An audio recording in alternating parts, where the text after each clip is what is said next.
All right, we're on the record. State of Arizona versus Lori Daybell, CR 2021-001704. For planning purposes, Judge Kemp, who does his morning calendar in this courtroom, is dark on Monday and Tuesday. Do the parties, council, advisory council, does anyone have an issue starting at 10 a.m. on Monday and Tuesday? No, Your Honor. Advisory council? Monday and Tuesday at just 10? Yeah. Yeah, no problem. Okay, so for advising your witnesses, we'll plan on starting at 10 a.m. on Monday and Tuesday. Is there anything we need to discuss before the jury comes in? Not that I'm aware of, Your Honor. All right. Do you want to? All right, we're ready for the jury.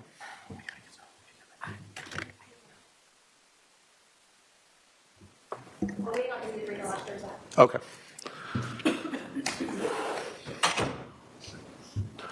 While we're waiting for those jurors, can I have everyone come up to the bench? And I just want to discuss off the record potential scheduling for the second trial.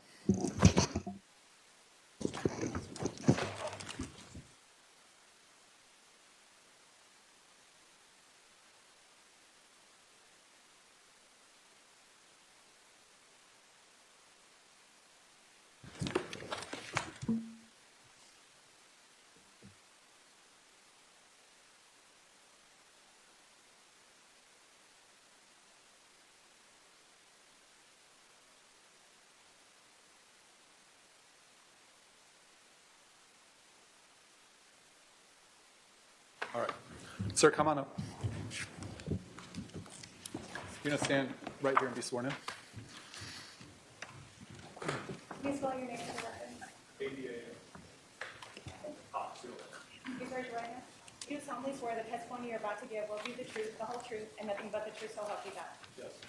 All right, you're going to walk around the court reporter here. Have a seat to my left.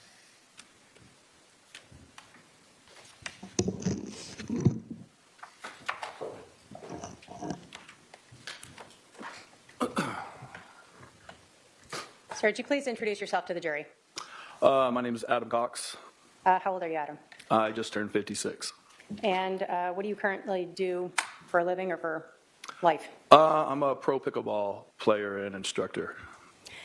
Where are you living now? Just what state? I live in Arizona. Back in July of 2019, where were you living? Wichita, Kansas. Okay.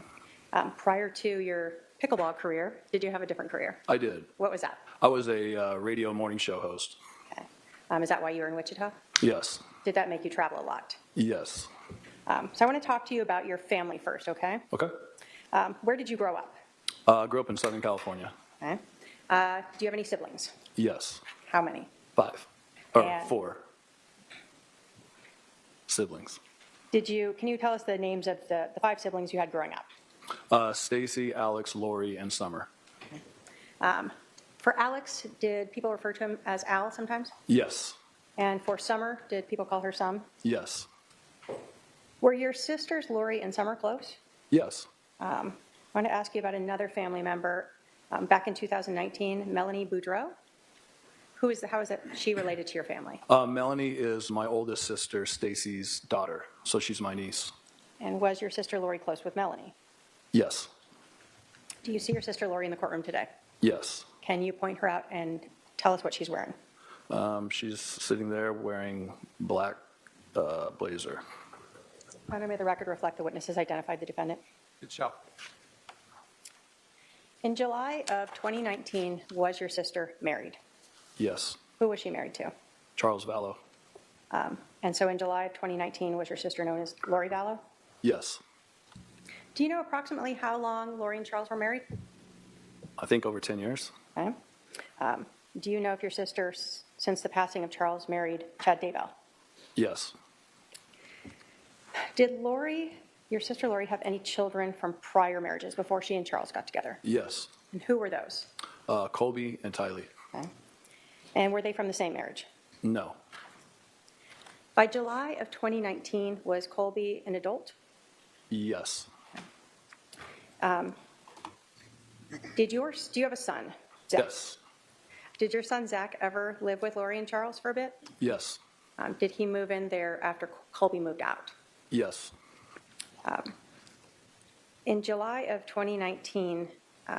was Lori's other daughter, Tylee, still under the age of 18? Yes. Do you know whether or not Charles helped raise Colby and Tylee? Yes. Did you know if Charles had any children from prior marriage? Yes. Do you know how many children he had from a prior marriage? I think 2. Okay. And do you know if either of those 2 children lived with Lori or Charles? Visited. I don't know if they ever lived there. Okay. Did Lori and Charles have any kids together?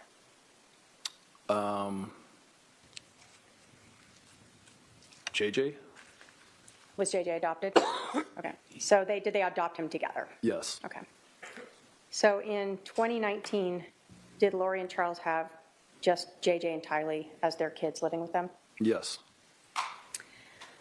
Did Lori and Charles always live in Arizona? No. Where else did you know them to live? Texas and Hawaii. Okay. We had talked about your brother Alex or Al. Were you close with your brother Alex? Somewhat. Do you know where Alex was living in July of 2019? What state? Arizona. And can you describe your brother Alex's relationship with your sister Lori? Were they close? I mean, I don't know if close is the word I would use growing up, but Describe just for us. normal brother-sister relationship, I guess. As they became adults, did they continue to be close, or what do you recall of their relationship? Yeah, over the last, I guess 4 or 5 years, The last 4 or 5 years between them was what? they were closer. They were close for like a year and a half. Is what I remember. Before this happened? Yeah, they became oddly close for a while. How about the relationship between Charles and Alex? Do you recall what that was like? Just a normal brother-in-law relationship, I guess. Did you ever know them to do things just the 2 of them? No, I don't have any knowledge of that. Okay. Did your family sort of do a lot of big family events where everyone might be together? Yes, yeah, Birthday meals, holidays? yes, Adam, did you grow up a member of the Church of Jesus Christ of Latter-day Saints? yes, And are you still a member of that? yes, At some point, was your brother Alex excommunicated? yes. Do you recall when that was? I think he was excommunicated twice. So I'm not sure the dates or when that happened, but when he was an adult. In 2019, was he still excommunicated to your knowledge? Yes. What does that mean to be excommunicated? It means that you do certain things to where the church, it takes away your membership from the church. Are you able to go to temple if you're excommunicated? No. Is that important? Going to the church in our faith is important, yes. Let's talk about your relationship with Charles Vallow. Did you and Charles ever text? Yes, Did you and Charles ever talk on the phone? yes, When Lori and Charles were married, were you aware that Charles would pay for things for the family, like cell phones? yeah. I heard that there's people in our family that they're on his business cell plan. Or car insurance? Don't know about car insurance, but You knew about the cell phones. yeah, Did you know what Charles did for a living? yes. What was it? He sold insurance. Okay. Did you know what kind of insurance? No, he explained it one time, but he was doing something with school teachers or helping them with their situation. Okay. Did you know whether or not Charles traveled a lot for work? Yes, Was he traveling to other states? yes, And was that sort of throughout his marriage with Lori? yes, Okay. Were you aware of whether or not your sister Lori worked prior to marrying Charles? yes. Do you know what kind of work she did? She was a hairstylist. Okay. After she married Charles, did she continue to work outside the home? At a hair salon? Yeah. No, not that I know of. Was it your understanding Charles worked so she could take care of the children? Yeah, for the most part, yeah. So you were unaware of her doing any sort of outside work like she had done prior to being married to him? Yeah, I don't know any of that.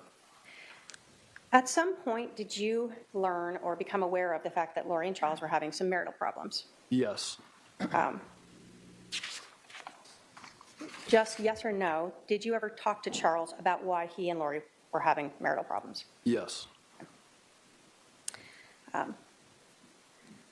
You yourself personally, were you aware of Lori having any beliefs that were outside of what is accepted by the LDS religion? Yes.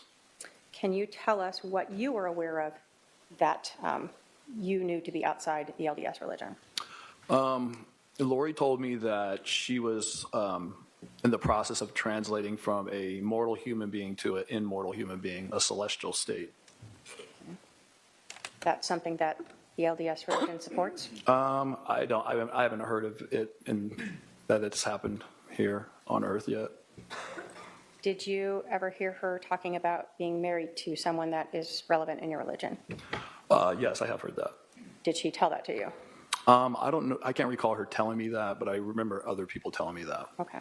Was there anything else that you recall her telling you that she believed that seemed outside the LDS religion? Yes. There was a time where she told me that she had more priesthood authority than the priesthood did. And why, can you explain for us what that means, why that was significant to you?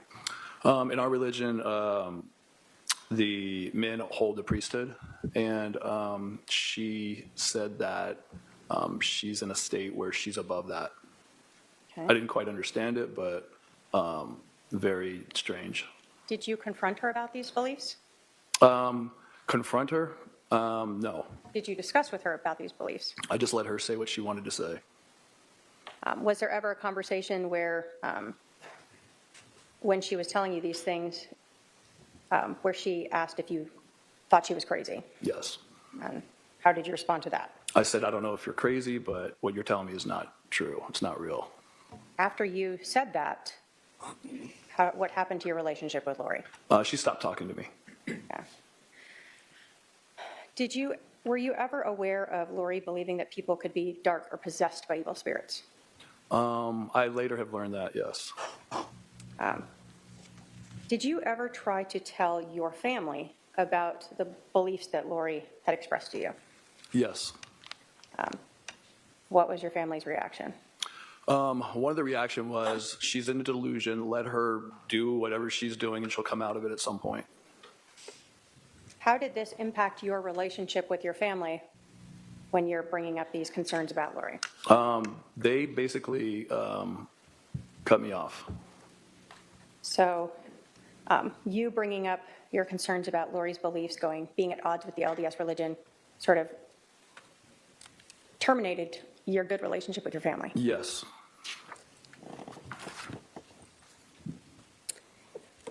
At the end of June of 2019, do you recall Charles sending you some emails that were purportedly written by him asking Chad Daybell to come out to Arizona and write a book for him? Yes.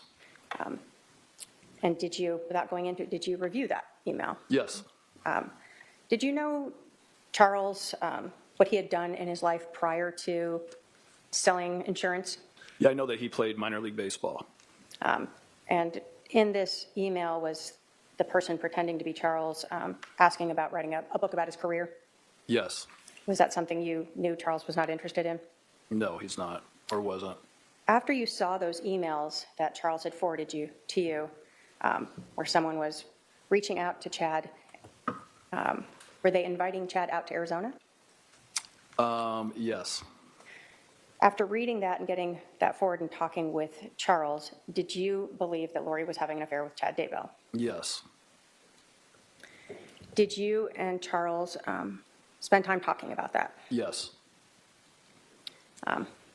Was he kind of, I guess, in a tailspin? I'm not sure the best words to say from learning that. Yeah, he seemed a little desperate. Did Charles have some idea on how he thought he might be able to get Lori back into the LDS faith? Yes. What did you understand that to be? Charles just thought that Lori was going overboard and that she was going to the temple like 5 times a week, and that's not normal in our religion, and that she was going a little off the wall. So he figured that if she got her temple recommend taken away from her, that she would come back to normal, who she was before she started in all this things that she was believing. Now, you told us that you had heard yourself some ideas by Lori that were outside the LDS religion. Did Charles also tell you about other things that she had told him? Yes. Okay. And so, did you talk with Charles about something that we'll term an intervention? Yes. What did you mean by an intervention? Intervention means he's kind of desperate because nobody in our family would talk to him. I'm sure that, Lori had told people in our family not to talk to him. So he thought that, having an intervention would be getting in front of her, recording her, giving it to the stake president, or having the stake president hear what she was talking about and hear the crazy things that she was saying. So the intervention was part of the way to try to get her to come back to the mainstream LDS beliefs. Yes. Did Charles ask you to help him with this intervention? Yes, he did. Did you guys have a specific plan, like on X date at X time, we're going to do this? No. Had you talked to Charles about potentially going to Lori's and recording her on your phone? Yes. Did you talk to Charles and text him about another idea of having a family dinner and again recording her so that you could play that for the stake president? Yes. We're using a term there, stake president. Who is that? What is that in your religion? Well, in our religion, we have our churches organized to where we have wards, and then like 4 or 5 wards are in a stake, and then there's a president of the stake, and so it's somebody who's in charge of everybody in the stake. Okay. So someone that's pretty high up in the church. Yes, yeah. And so the idea was to bring any of these recordings to show she's saying these things to his attention. Yes.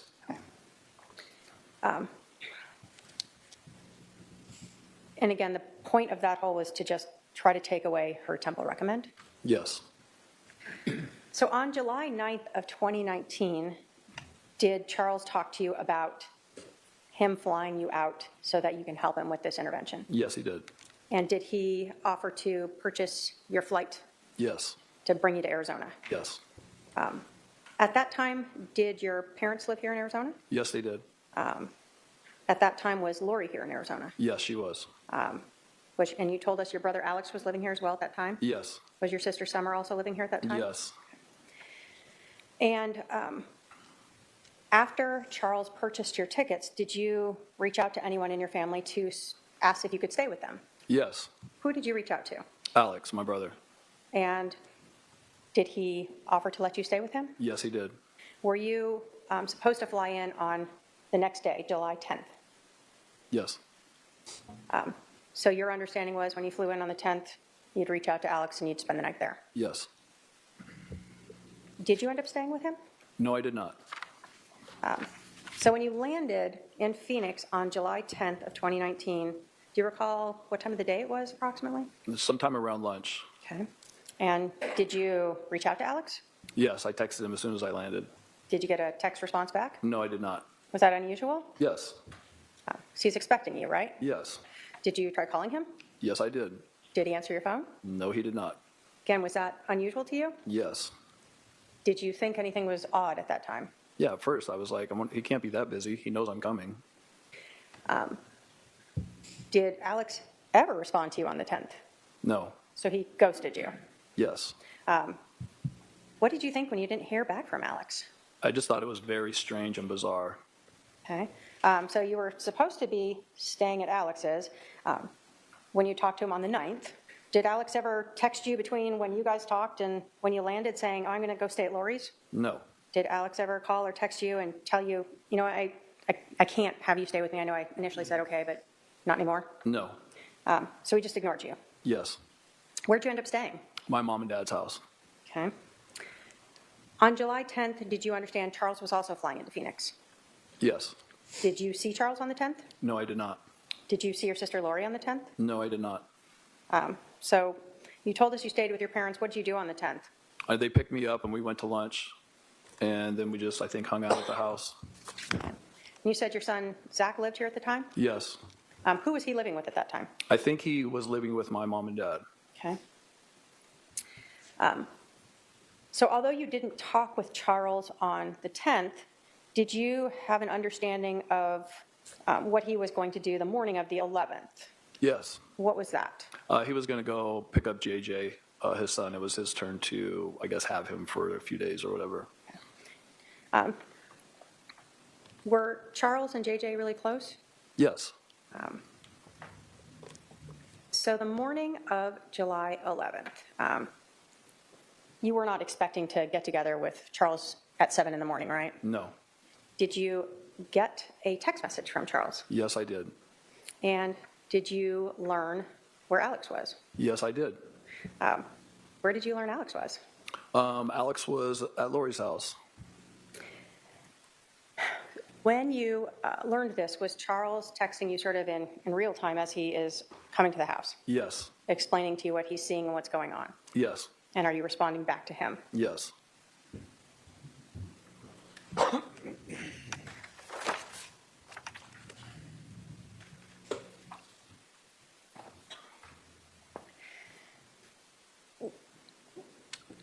So you're at your mom and dad's house when you start getting these text messages from Charles? Yes.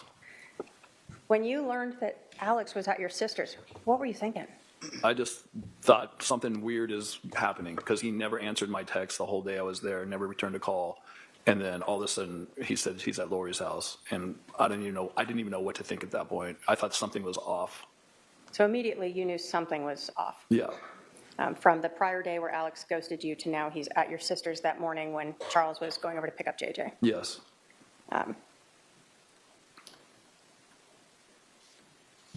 Were you concerned that Alex was at your sister's house? A little concerning, yes.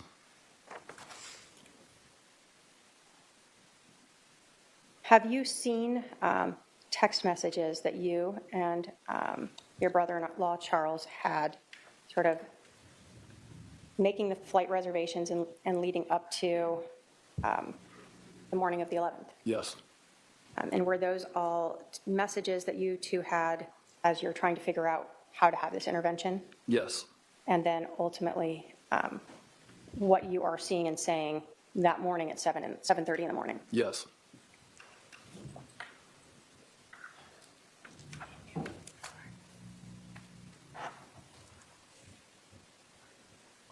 And I've shown defendant Exhibit 210, if I can have a paralegal approach with that.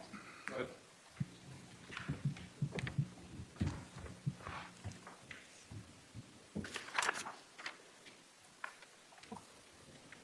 Adam, if you can take a look at those and let me know if you recognize those as text messages that you had with Charles, sort of the 9th, 10th, and 11th, as you are interacting leading up to that morning and including the morning of the 11th.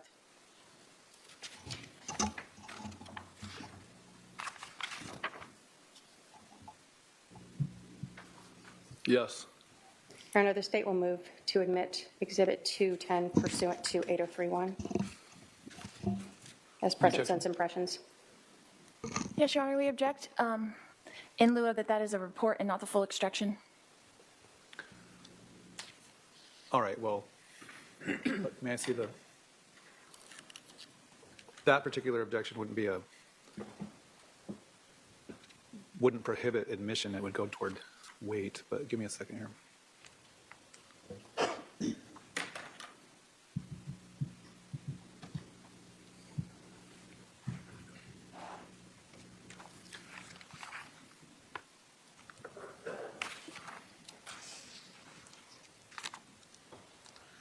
All right. I'll admit 210. And if I may publish it then, Your Honor. If I could have the album. Thank you.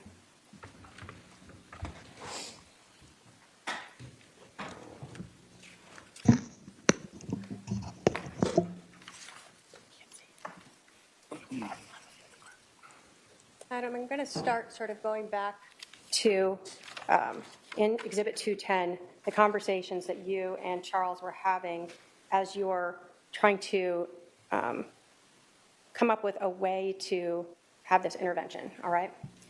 So you learned that Charles was reaching out. Well, let me ask you this. You had learned from Charles about this fictitious email, correct? Yes. Did you learn that Charles had reached out to Lori about it? One more time? Did you learn that Charles had reached out to Lori about this email? Yes. Did you learn that he had reached out to Chad Daybell's wife about it? I think I remember that. These are text messages. Were you also receiving emails from Charles? Yes. Does this sort of array of messages start to involve where you and Charles are talking about having you come out to Arizona to help with this intervention? Yes. And so do we see on the 9th, you letting him know that you could fly out tomorrow and come home Saturday or Sunday? Yes. Do we see, as you continued on, he tells you that he could fly you in on Southwest, and he's telling you he's just right now landing in LA, right? Yes. And you knew he traveled a lot for work. Yes. When we get to the 9th at 9:11 a.m., did you get a message from Charles about how you were going to get everyone together without Lori knowing that you're going to have this intervention? Yes. And is that one of the ideas where you indicated that I'll go see Lori at her house and have a talk with her and keep your phone on record? Yes. So that was sort of one idea of a potential way to show the stake president that she was having these ideas outside the LDS faith? Yes. Does Charles kind of tell you he's not sure that that's really going to work? Yeah. He says, I think she'll leave, but it's worth a try. Yeah. Did you then suggest also have a family dinner with everyone and then say, always leave my phone on to record what I say and what everyone else says? Yes. And then you go on to say that's to have proof for Holmes. Who's Holmes? President Holmes. He was our stake president, or their stake president. You were in Wichita, but he was the stake president here. I lived here before, and he was in my ward, so I know him. So when you're talking about the stake president, Holmes is who it actually is? Yes. Okay.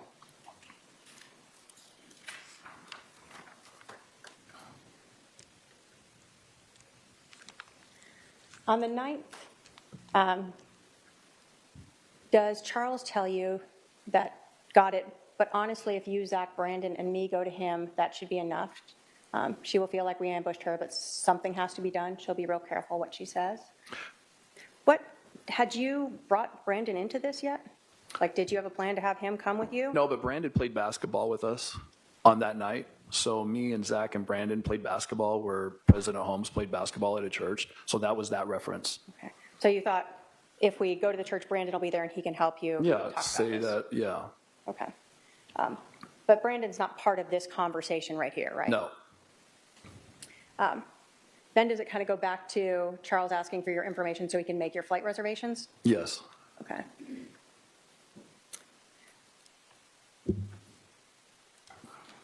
Then at 1:13 p.m., does Charles let you know that your flights are booked and that he emailed that to you? Mm-hmm. And then does he go on to say, I'm really uneasy about how she will respond, not only to you, but to me and Zach and Brandon, right? Yes. In talking with Charles and this intervention, was there a constant concern of how she would respond to trying to take away her temple recommend? Yes. Was some of that based upon your understanding of the things she had said to Charles in the past? That and others. Apparently, Lori was flighty. When Charles tried to serve her divorce papers, she disappeared and nobody knew where she was. So in Charles's mind, that she could be flighty and just take off again, where nobody would know where she is. So there was some definite reference to that as well. Okay. Then it goes on to say, I'll pick up JJ and take him to school. So you knew what he was doing that next morning, right? Yes. And you said she'll be there, right? Yes. Friday the same. So you knew his idea was he was going to be with his son in the mornings, Thursday and Friday? Yes.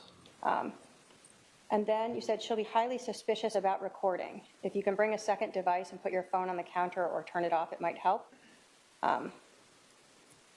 Is that sort of the same idea that he was unsure that she would trust you showing up there and trying to ask her about those things. Yes, this was all just like it seemed like Charles was just desperate, and he wanted to do anything he could to, this is last ditch effort to try to shake Lori loose of whatever she was under, some spell that he said. So, that's basically what happened. And then does he go on again to talk about that he really thinks the only thing that's going to break her out of this is going to Holmes, Yeah, yes, and that she's hurting too many families, and that he's upset his is gone. yes, Does he say that he still loves her? yes, And does he think that she's basically potentially gone forever? yes, And then we see that he corrected slots to Lori, right? yes, Typo. yes. Lots of typos. On July 10th at 3:34, do you get a text from Charles asking if you're in Phoenix? Yes, And do you respond, yes, you're going to Summers, and that you'll call him? yes, And then does Charles let you know he's got a meeting, but he'll try to call you before he goes to see Lo? Who is Lo? Lo is Lori. So people would call her Lo or Lolo? Yes,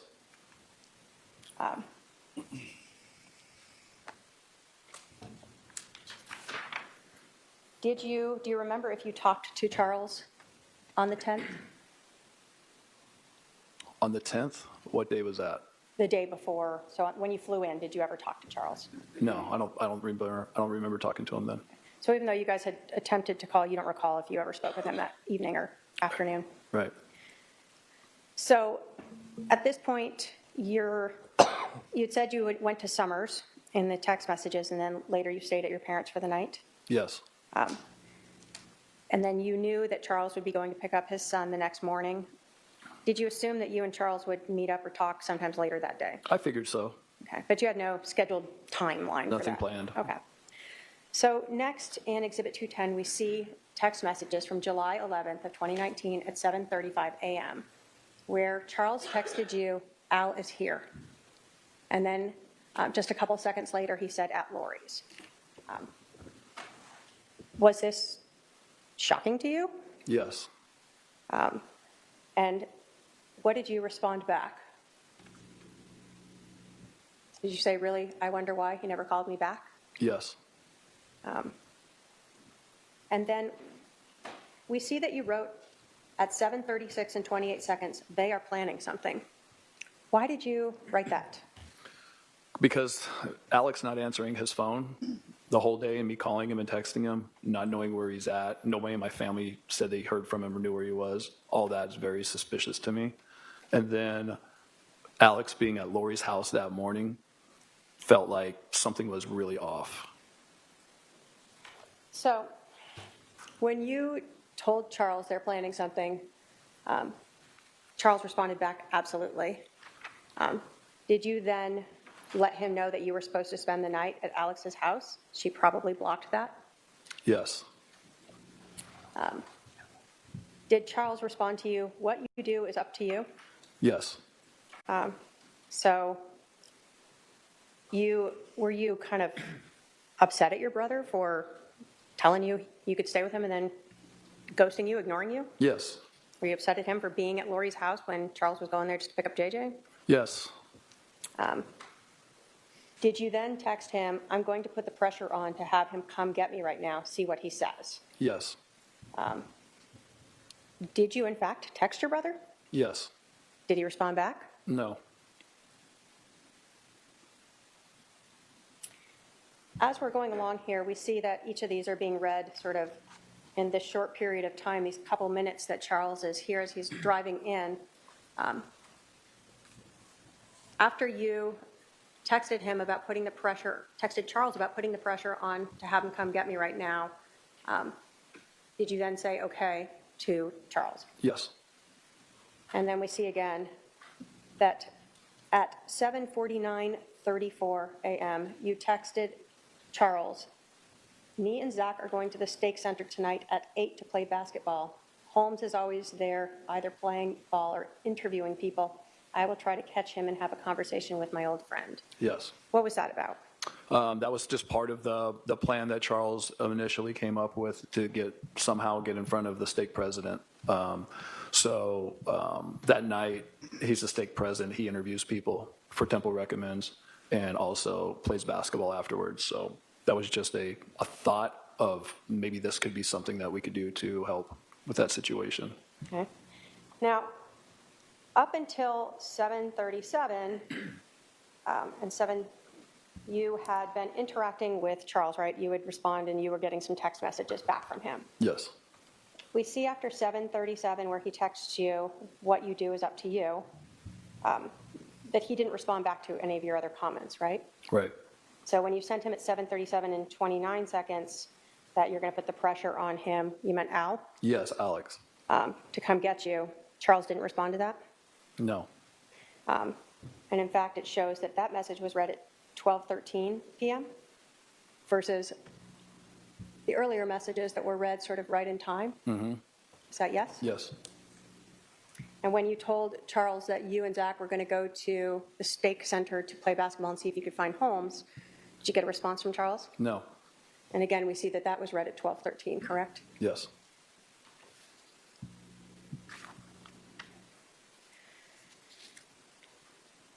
Did you go talk with Holmes that night? I went to go play basketball, but he wasn't there. Was it just you and Zach? Yes. During the day of July 11th, at any time, did you learn that Charles Vallow had been shot? No.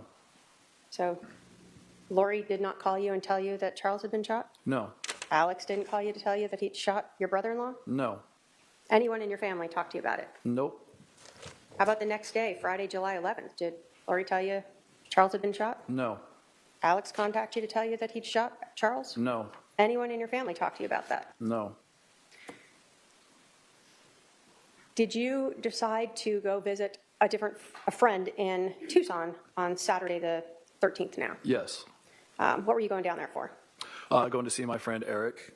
And did anyone come with you? Yes, Zach did, my son. Okay. When you went down there, did you talk with Eric about what's going on? Yeah, I just thought it was really fishy that I had heard from Charles. And I didn't know if he took JJ and just was having one-on-one time with JJ. I didn't know if Lori and him were getting back together and Lori told him not to talk to me. Or my mind was spinning. Like I had no clue what was going on. Had you talked to any of your family about it? Were you still keeping that intervention thing secret from them? At that point? No, at that point, but I think my nobody had heard from. I asked if anybody had heard from Alex, and nobody said that they heard from Alex in my family. But at that point, I was there spending time with my son Zach, also to help Charles with what he wanted to try to get an intervention with Lori, and also to see my friend Eric because I live in Wichita, so I was trying to do 3 things at one time on my short visit. So on the 11th or 12th, though, were you still keeping that sort of secret that you and Charles had been wanting to do an intervention on Lori? Yes. You weren't telling your family, like, I don't know why we're not doing this. Charles asked me not to tell anybody. And was that actually sort of a message you guys had talked about of who in your family might be, might prevent any type of intervention? Yes. And who in your family were you guys concerned with if they learned about the intervention might try to stop it? Mom and Dad, Summer. Alex, too? Alex, yes. So even though you're here and you're seeing your family and you're seeing your son, you don't want to tell them a lot about Charles because you're trying to still keep that quiet in case he does want to go forward with it. Exactly, yes. So you're in Tucson and you start talking to your friend about Charles. Yes. Do you learn at some point that Charles has been killed? Yes. I was talking with Eric saying something doesn't feel right. I haven't heard from Charles, and usually he would text me or send me a message or something. And then Eric asked me, he goes, well, what's his last name? And I said, Vallow. And he was on his computer, and he just Googled Charles Vallow. And he said it popped up that he's been killed by his brother-in-law. So you learn this. What is going through your mind now? Just everything, chaos. I had a knot in my stomach. Just probably one of the worst feelings I've ever felt in my life. Obviously, you had been concerned that something was being planned when you told Charles that on the morning of the 11th, right? But Well, not that. Not that, but yeah, it felt like something was off that why Alex would be at Lori's house that morning. Did you know your brother Alex to carry guns with him? Yes. Did he regularly go shooting with guns? Yes. Okay. Prior to Charles being shot and killed, did you ever tell Lori that you were going to be trying to do this intervention with her? No. Prior to Charles being shot, did you ever tell Alex, hey, I'm going to stay with you, but we're trying to do an intervention with Lori? No. What about your parents? Did you ever tell them you were going to try to do an intervention? No. Your sister Summer? No. So if your sister told detectives a couple hours after Charles was shot that she was confronting Charles about you and Charles talking and texting, it wasn't something that you told her about? No. You told us that you are LDS. Have you ever taught Sunday school? Yes. Can you tell us about the story of Nephi? Nephi? Mm-hmm. Well, Nephi was a prophet in the Book of Mormon. It's the first chapter. He was a prophet, very humble and faithful servant of the Lord. Ironically enough, his brothers tried to kill him at one point. But he actually ended up going to Jerusalem to get these plates back, and he was run off, came back, and then went back again because the Lord asked him to. And when he did, the King Laban, who was actually a wicked king, was laying on the ground drunk in front of him, and Nephi was told to kill Laban. Who was he told by? The spirit, or Okay. God. So God was using a Holy Spirit to tell him to kill Laban? And Yes. did he? Yes, he did. Was that something he anguished over? Yes. But ultimately, it was a justified killing. Yes. So was the concept that it was better for Nephi to kill this one evil man and sort of benefit the nation and his descendants? Yes. Were you aware that that your sister had told people that Charles was possessed by evil spirits? Yes. Were you aware that your sister had told people that your brother-in-law Charles was dark? Objection. Calls for hearsay. It's whether or not he was aware of it. Whether or Yes not or he's no? aware, he can answer yes or no. Yes.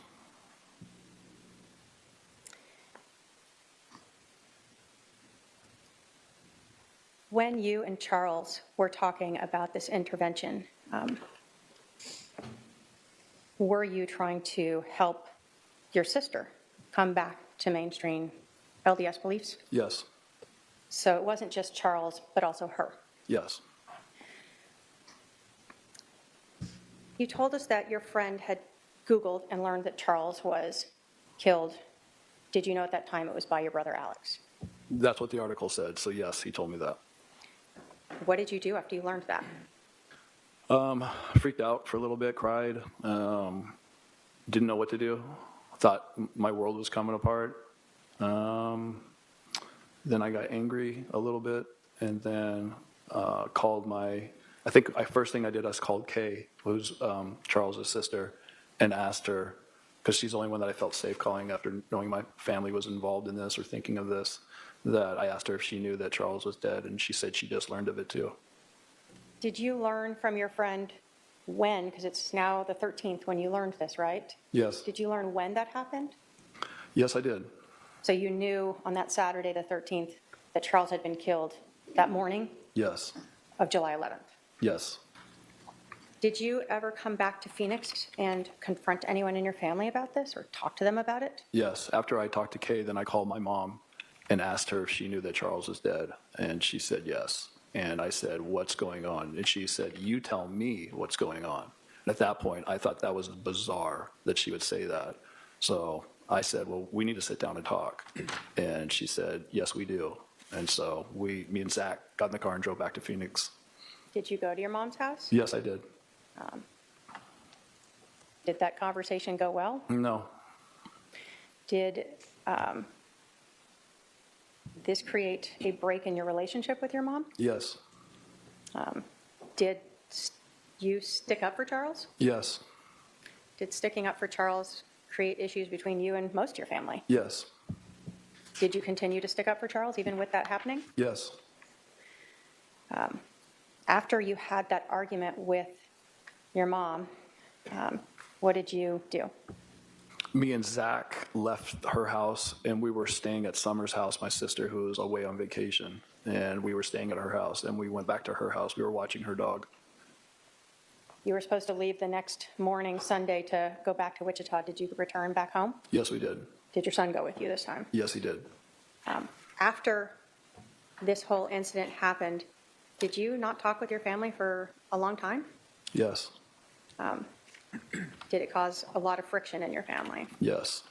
Have you started to try to talk with your family some? Yes. I have no other questions, Your Honor.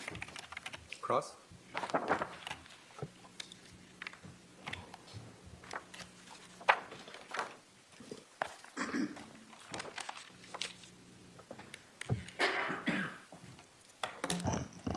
Mr. Cox, how long has it been since we've seen each other in person?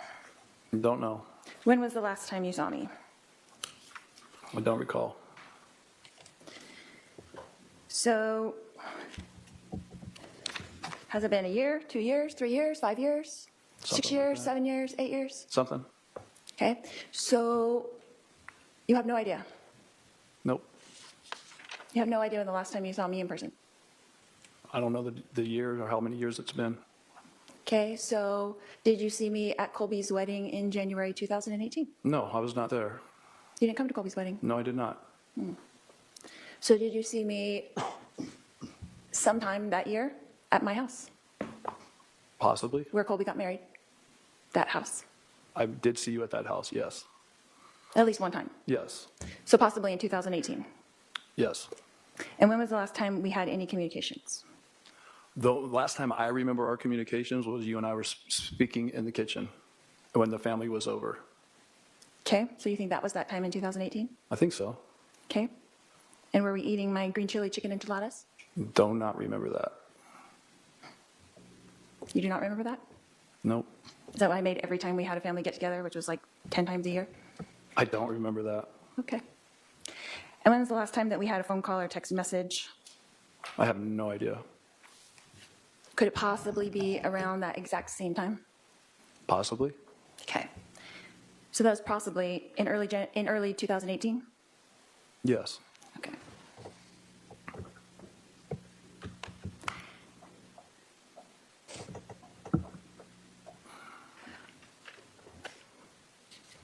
Who do you think initiated the final communication in our relationship?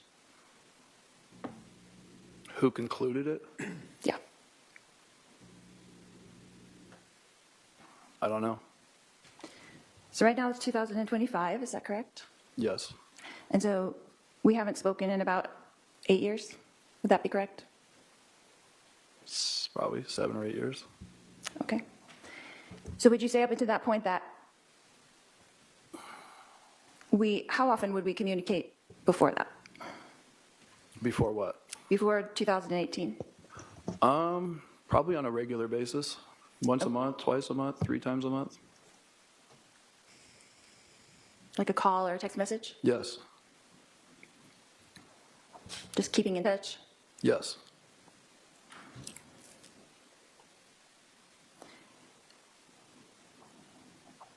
You know of us living in Hawaii and you were living in Kansas at the time? Yes. And in your career, you lived in lots of different places, is that correct? Yes. Austin, Yes. Dallas, Yes. New York, Yes. Wichita, Yes. Sacramento. Yes. Did I miss anything? Others? And I was in Texas, Yes. Arizona, Yes. Hawaii. Yes. So would you say that we were not physically close during the past 20 years? Yes, I would say that. So our communication would be solely family get-togethers, occasional text messages. Is that correct? And phone calls, yes. Okay. So, Mr. Cox, did you see or hear or personally witness me conspire with my brother Alex Cox to murder my husband Charles Vallow? Repeat that again? Okay? Did you see with your eyes, or hear with your ears, or personally witness me conspire with my brother Alex Cox to murder my husband Charles Vallow? No. Thank you. No more questions. Redirect?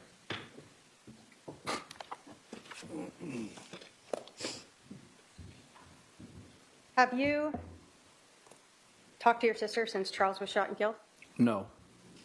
So, since that happened, you cut off all communications with her? Yes. Prior to that, you were being asked about 2018 being at Lori and Charles's house. Was that the time where Lori told you she was becoming a celestial being? Yes. And the time where she was telling you other ideas that were not in line with the LDS faith? Yes. After you had heard those statements by your sister, you told us that she had asked you if you thought she was crazy, right? Yes. And you had responded back how? I don't know if you're crazy, but what you're telling me is not true. After you told her that her beliefs were not true, did that sort of end your talking with her? Yes.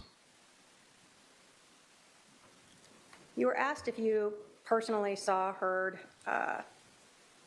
your sister Lori conspire to kill Charles. Were you there that morning? No.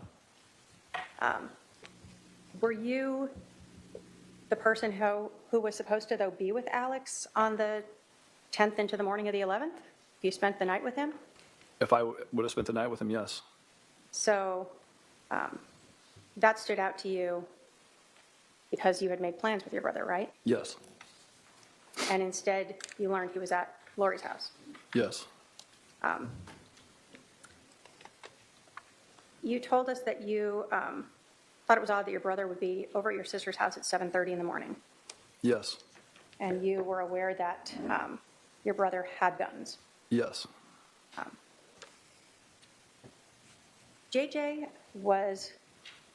Charles was going there to pick up JJ, right? Yes. And so, did it seem odd to you that your brother would bring a gun that was loaded with extra magazines that was not safe to your sister's house where JJ was? Objection, out of scope. This is not Goes just to a the conspiracy. redirect. This is not just a redirect. Hey, I didn't ask for argument. Okay. The objection's overruled. What's the question? Sure. Did it stand out to you that your brother, who knew JJ, would bring a loaded gun and extra ammunition to the house where JJ was running around? Well, It I didn't know at the time. Yeah. You're saying afterwards? Yeah, you learned afterwards your brother killed him, right? Yes. And when we're talking about this conspiracy and things that are going on, did that seem odd to you that your brother would bring a loaded gun and extra ammunition in an unsafe way to a house where your sister's son, JJ, lived? Yeah, it seems extreme. When you were talking to your family after this happened, did you actually tell them that you believed that Lori and Alex had conspired to kill Charles? Yes. Why was that? Because Lori had told people that Charles was no longer living, that some guy named Ned was inside of his body, that there was a zombie living inside of him. And Alex didn't respond to any of my text messages when I was supposed to be with him. And he was at that house that morning. Lori talking crazy about how she's a translated being. All these things all added up into that moment and that morning. Once I found out on Saturday that Charles was shot and killed, no doubt in my mind that they killed him. That's a feeling that I got. And you told your family that? Yes. No other questions? The last line of questioning from the possession of the gun on, I think the defendant's right, was technically beyond the scope of her cross. So based on that, I'll allow the defendant, if she wants to recross on those issues, if she elects to, may do so now.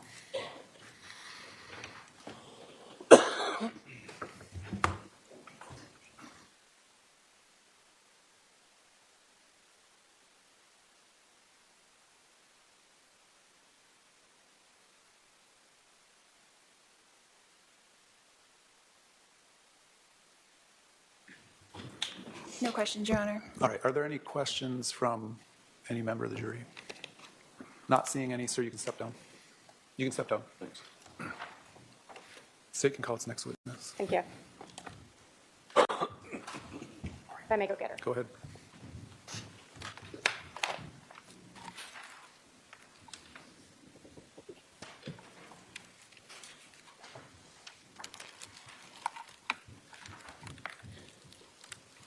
Thank you. Would you please introduce yourself to the jury?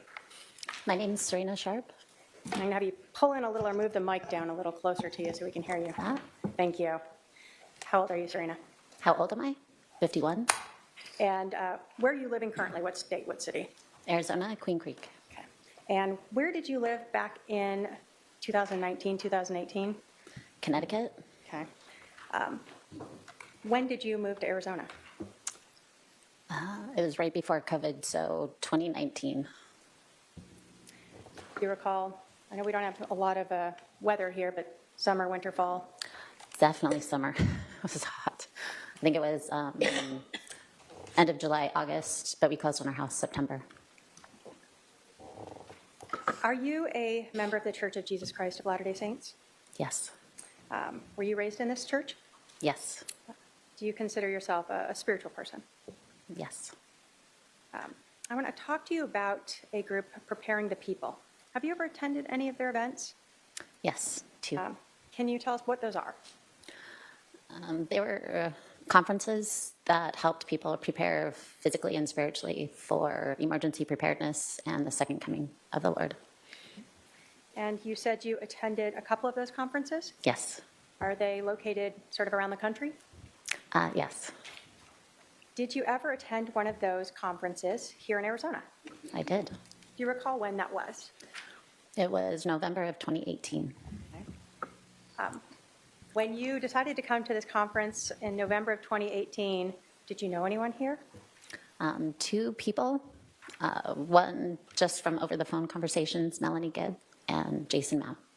So did you have any place to stay when you came here? What was your thoughts as you're coming in for this conference?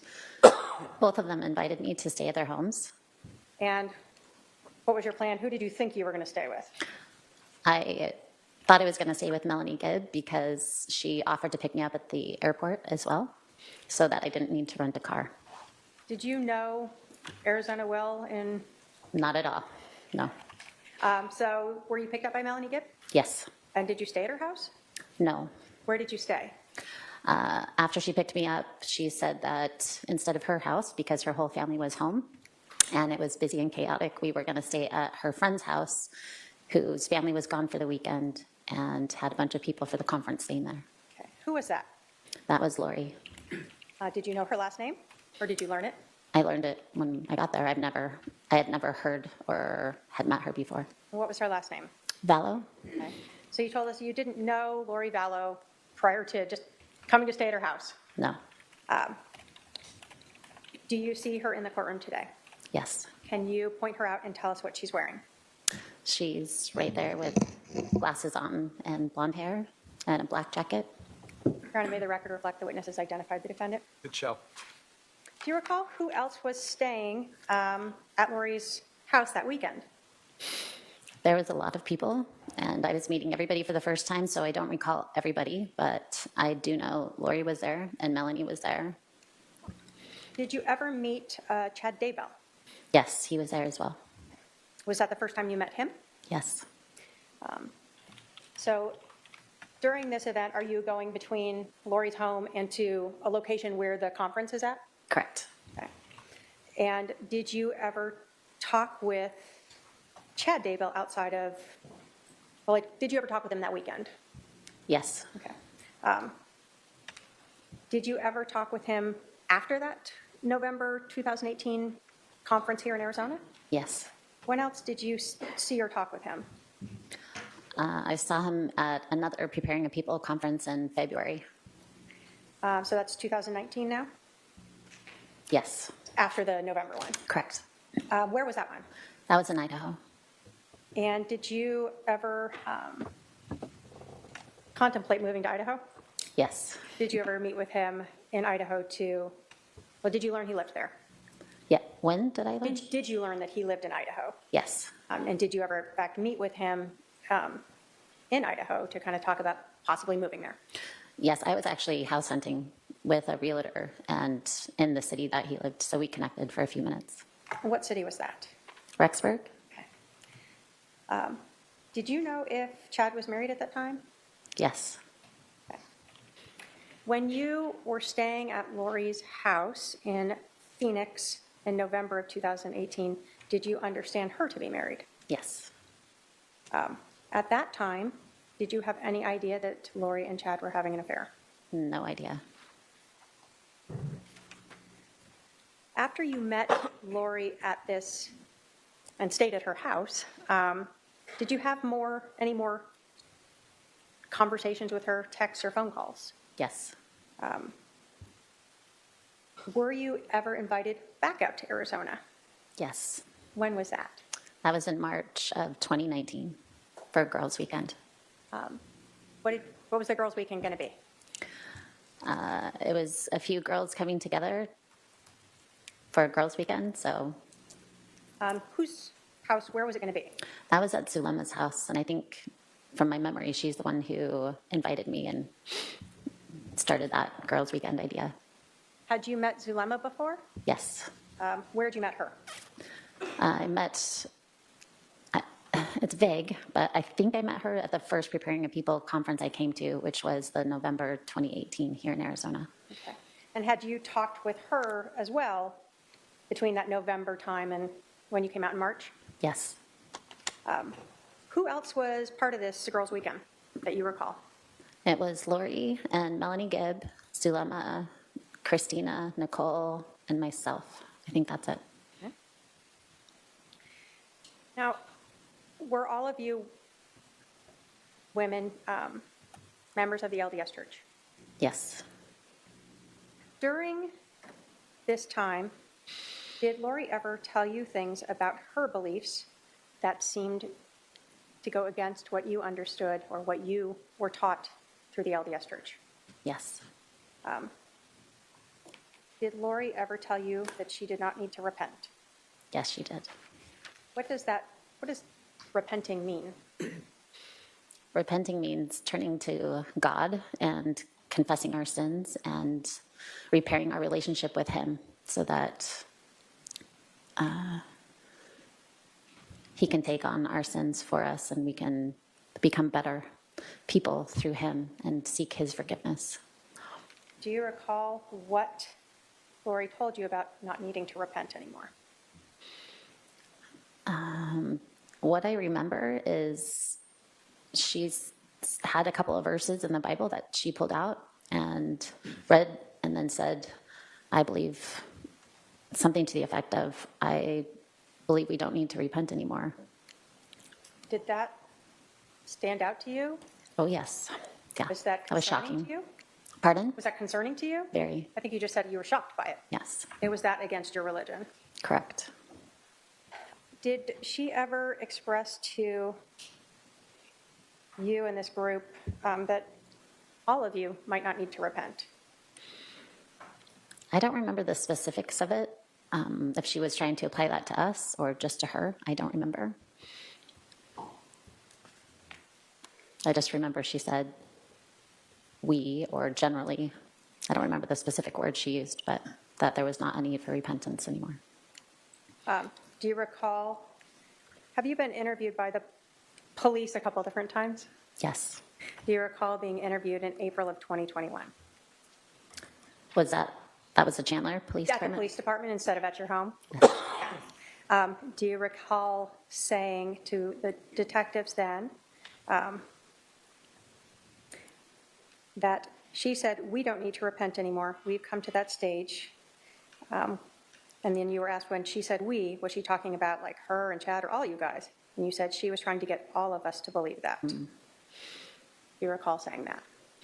I don't recall saying that, but if that's in the transcripts, that was much closer to the time when it was said. It's been a few years. I don't remember exactly what was said anymore. So your memory back then would have been better than now? For sure. So if you had told the police back then that she was trying to, in fact, tell everyone that you could follow along with this belief of not repenting, you would have been truthful to the police back then? Of course, yes.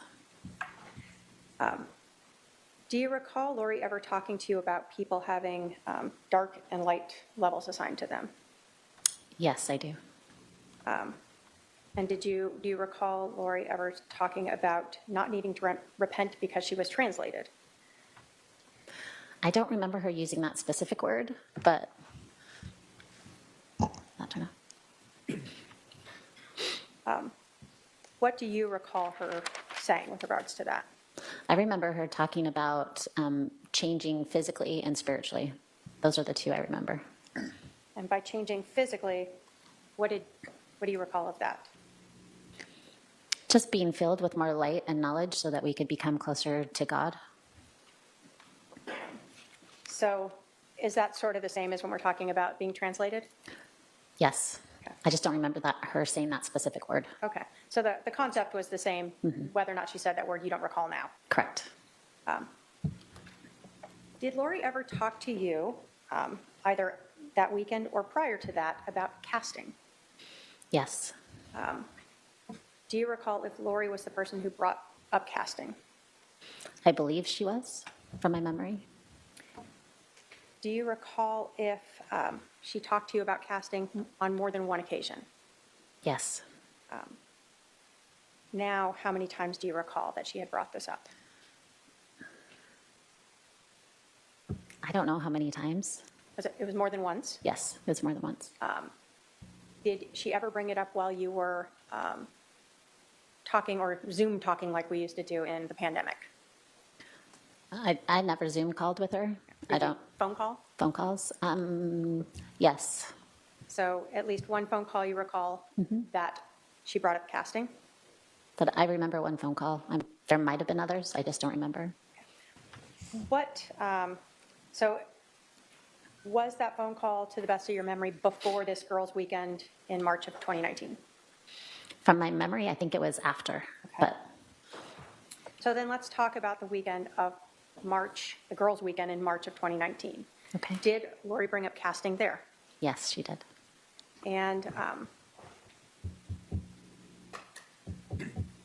the other time when Lori had talked about casting, whether it was before or after, was this to sort of cleanse society, sort of a generic, I don't want to say generic, but to try to cleanse evil from an area or a population, not a specific person?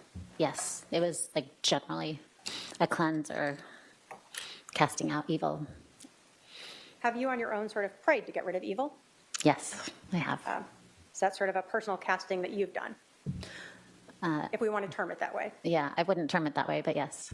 Okay. Would you just term it as you're praying for the better of the world? Praying and or casting out evil? Yes, in the name of Jesus Christ. But you said you had never used casting as a term before. No. Okay. So Lori was the one using this word casting. I don't recall her using that word. I think she was also saying casting out from my memory. So casting out. When you met up on this girls' I'm weekend, sorry, was the last answer a yes? this was the first, I guess, Lori was the one using the term casting out. Yes. Okay. On this March girls' weekend trip, do you recall having Lori ask everyone to help cast out as to a specific person? Yes. Can you tell us who that was? It was her husband, Charles. Had you ever met Charles before? Vague memory, but it was a quick, I think, meet as I was leaving Arizona for the Preparing a People conference in November. I was going to the airport, and I think he was coming in at the same time. Again, it was pretty chaotic, Yeah. but I think that's when we met very briefly. So he was kind of coming home and you were leaving. Yes. Okay. Did this seem unusual to you to do this, to be asked to cast out as to a specific person? Yes, but not. Did you say unusual? Did it stand out to you, her asking you to cast out as to her husband? Yes, it stood out to me. During this weekend, did Lori talk to you about her husband, Charles Vallow, being possessed? Yes, she did. What do you recall about her talking about her husband being possessed? I recall that she spoke about her husband being possessed by an evil spirit, and she named the evil spirit. Do you recall what the name was? Yes, What was it? it was Ned, Ned? Ned? N-E-D. When you heard this, did that stand out to you as well? Very much, yes. Very unusual. Are you someone who questions things, or Yeah. do you just go with the flow? I question things. So you're hearing these things from Lori that are standing out to you, some of them very against your religious beliefs. Are you starting to ask about some of these things? Yes. I remember I was asking a lot of questions about the repentance thing she brought up.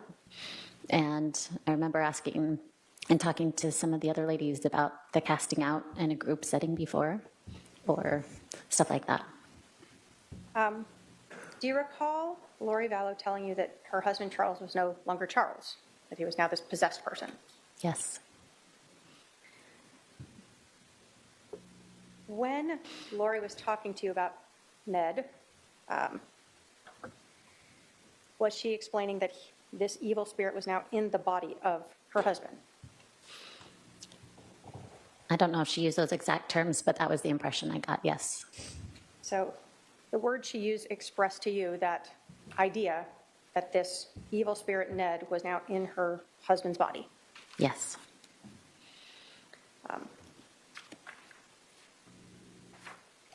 So did you ever hear Lori use the term zombie? I did. Is that another thing that kind of stuck out to you? Very much. In listening to Lori, did zombie sort of come to, did you understand that to mean someone whose body was possessed by an evil spirit? Prior to this, I thought zombie was like a Hollywood thing, but she tried to relate the zombie and correlate that to the evil spirit that was inside of somebody, Like her husband? like her husband, yes.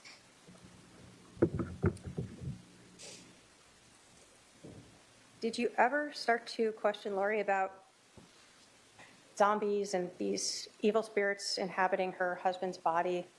Did you try to question her about that? I don't recall specifically. Okay.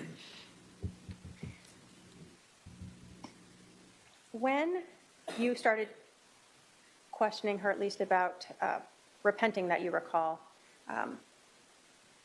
did you see a difference in how you were treated? Soon after that girls' weekend, yes. So let's talk about the group casting. What happened? What did you guys do for this group casting for her husband, Charles? All the ladies came together, and we were all in the same room just talking, and I remember coming together.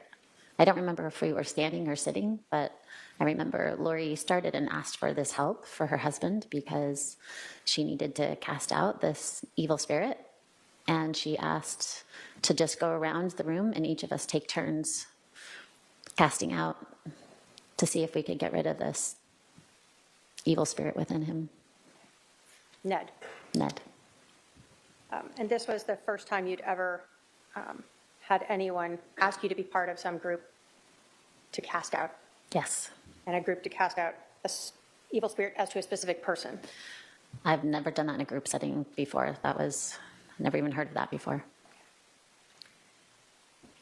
After this weekend, let me ask you, how many days do you recall that you were here? For which? That March? That March? Yeah.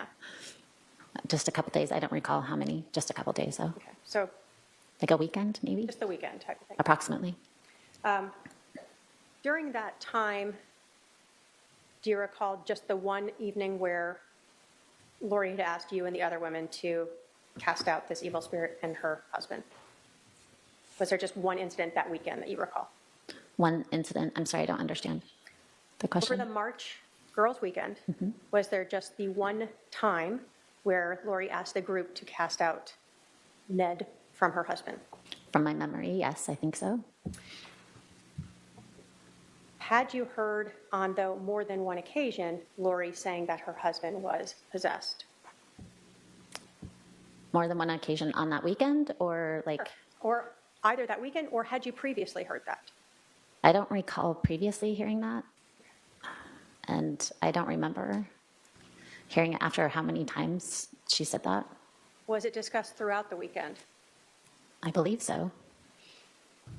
Let's go ahead and recess for lunch. We'll resume at 1:30 p.m. I'll tell the jurors to remember the admonition. All rise for the jury. So we were talking before lunch, and you have told us that you sort of spent 2 weekends getting to know Lori Vallow, correct?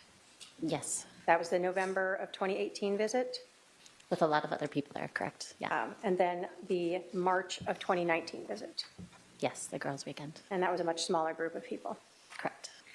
And I think you had said that as Lori started expressing some of these beliefs that went against the LDS religion, that you started sort of questioning her about this. Correct. After that, did you feel like she started pulling away or limiting her contact with you? Yes, You told us that you had moved to Arizona in end of July or August-ish of 2019, correct? yes. Did you ever see Lori again after you moved to Arizona? Twice more. Can you talk to us the first time that you saw her? The first time I saw her, Zulema organized a girls' lunch to welcome me, she said. And so Lori was there. She came with Alex, her brother, and basically I said hi. And not much more than that. She sat on the other side of the restaurant, opposite of me. So, and not much contact there, but Okay. And then what was the other contact you had with her? I can't remember how it was organized. Perhaps at that lunch, Lori invited the women over to her house to just talk. And she had just lost her husband. And I don't know if I was included by accident or how that happened. I don't remember exactly, but I did go over to her house that night because here's somebody that I knew, and she had just lost her husband, which that's a big deal. And I wanted to find out how she was doing and what was going on. Did you know anything at that time about the loss of her husband, like what had happened? I had heard vague things, but I had been across the country, so I didn't know any particulars. Do you recall who was at the house that night? Multiple women, but I actually don't remember who was there. I think Melanie Gibb was there, and then a few other ladies, but I actually don't remember who. And do you recall, was that still that same time frame of like either the end of July or the beginning of August? Yes. Can you describe for us Lori's demeanor at this meeting, this gathering at her house? I would assume, like in my estimation, it was more like stoic. I didn't see any like mourning or crying. After that contact with Lori, did you ever see her again? No, Did you know that she had moved out of state? no, not till long after she already had. Did you know that she had married Chad Daybell? Nope. So basically, after paying your condolences, that was sort of the end of your contact friendship with Lori Vallow? Yes, I think there might have been a few texts after that just to check up on her and see how she was doing. She had just lost her husband again, so, and I think she was trying to figure out how to move forward, and I was concerned. So, but nothing of substance. Was your interactions with her via text very limited? Yes. No other questions, Your Honor. Cross-examination.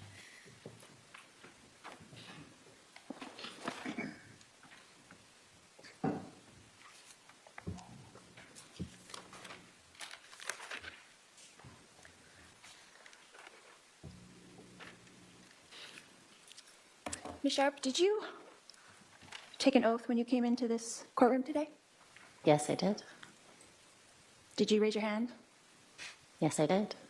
Did you swear to tell the truth? Yes, I did. The whole truth? Yes. Nothing but the truth? Yes. So help you who? God? So can we agree that this court acknowledges that your testimony here today will be accountable to God? Your Honor, I'm going to object to the relevance of this. Sustained. Your Honor, they brought up the religion. Ask for a response. It's sustained. Ask the next question. Do you believe that your testimony here will be accountable to God? Yes. Okay.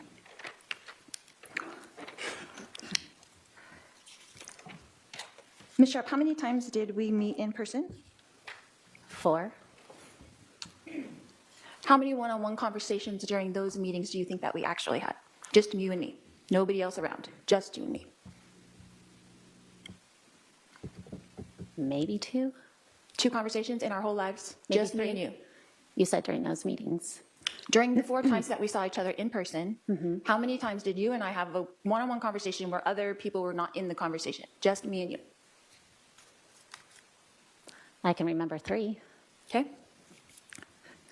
And how many times did we communicate on the phone? Do you want me to estimate? I don't remember how many times. Sure, just an estimate.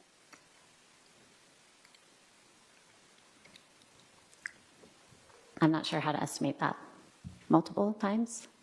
Like more than 10 or less than 10? Probably more than 10. More than 20? I don't remember. Okay. And text messages, the same. How many times do you think that we conversed via text?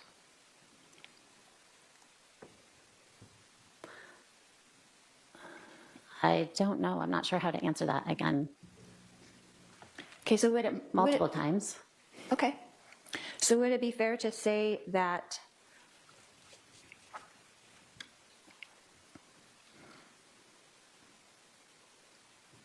some of the things that you remember are from other people and not actually from me to you directly? Perhaps. Okay. So in the instance when you said that I mentioned to you something about zombies, I would like to know what I said to you exactly verbatim about zombies. Well, I remember we talked about zombies in 2019 for the girls' weekend. You had mentioned zombies. I mentioned zombies at that weekend out of my mouth, and not someone else, but me. Object to argumentative. Overruled, you can ask, why don't you rephrase that question? Okay. So you're saying, under oath, that I said the word zombies at that meeting, or I'll go with that. To the best of my recollection, it was that weekend during the girls' weekend, 2019. And Again, that was 6 years ago, so like verbatim, I don't remember verbatim, but I think it was that weekend.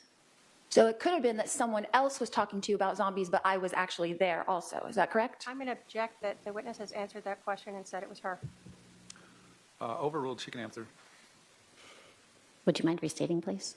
Is it possible that someone else said the word zombie and not me at that meeting when we were all there with the girls? It's possible, but I don't think it was. I think it Then was what you. did I say exactly about zombies? I want to know the sentence I said to you about zombies. Hold on. Again, Ask questions, okay? I make object to statements. asked and answered. So rephrase your question. What sentence did I say to you with the word zombie in it? And I'm going to object to asked and answered. Technically, it has been asked and answered, but go ahead and answer. Again, I don't remember verbatim. That was, 6 years ago? So it could be possible that it really never came out of my mouth. Is that true? And I'm going to object again to asked and answered now a third time. Sustained.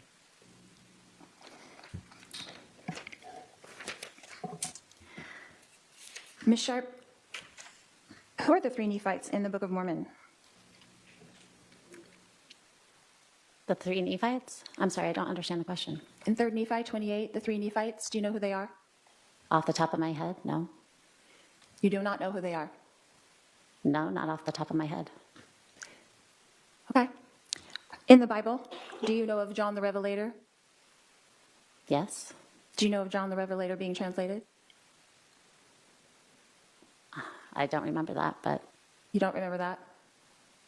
What about in the Old Testament, Elijah? Was he translated? Your Honor, I'm going to object to relevance. What's the relevance? I've been accused of being out of the scope of the LDS religion when this is exactly in the scope of the LDS religion. All right, I guess to the extent you're comparing yourself to these biblical figures, I'll allow it. Was Elijah translated? Yes, I believe so. Okay. But you don't know that John the Revelator was translated as well? I can't remember. And then the three Nephites in the Book of Mormon, they're translated as well? No, there were 3. You asked me their names. I don't remember their I names. wasn't asking their names. I said, do you know who they are? As in, are you aware of them? I'm sorry. I'll be more specific. Are you aware of the three Nephites in the Book of Mormon? Yes, That they were translated? yes. So is it fair to say that that isn't uncommon in the Christian belief system, to believe in people being translated?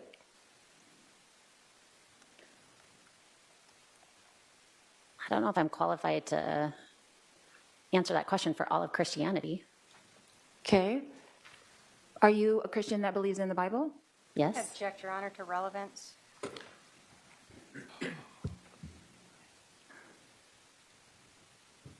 I'll allow it briefly, but hurry up and make your point. Yes, I believe in the Bible, of course. And Elijah in the Bible is translated, right? Yes, And you believe in that, right? yes, And you're a member of the Church of Jesus Christ of Latter-day Saints, is that correct? correct, So that would not be out of the scope of what you believe. That's all I'm asking. correct. Okay, that's all I wanted to know. Thank you.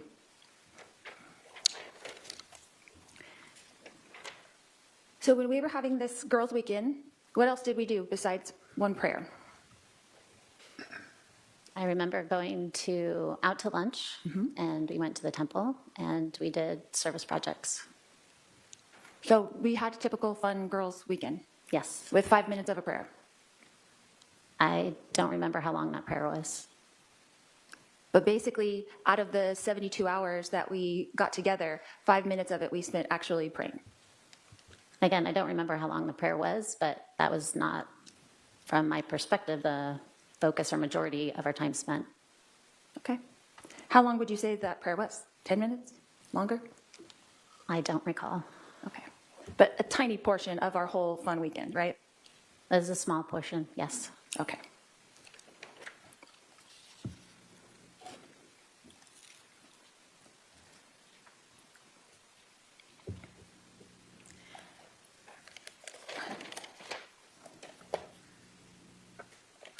How many communications have you had over the past 5 years with Christina Atwood?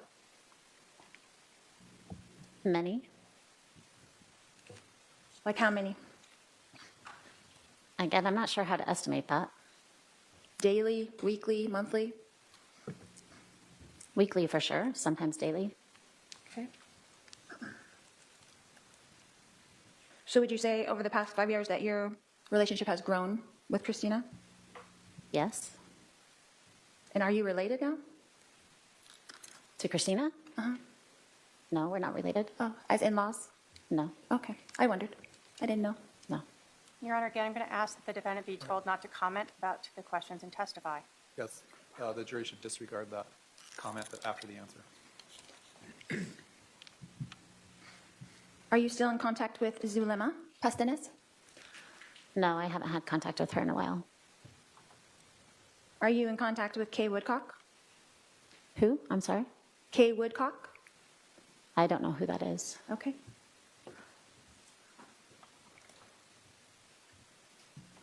Are you still in contact with Nicole Earl? Yes. How often?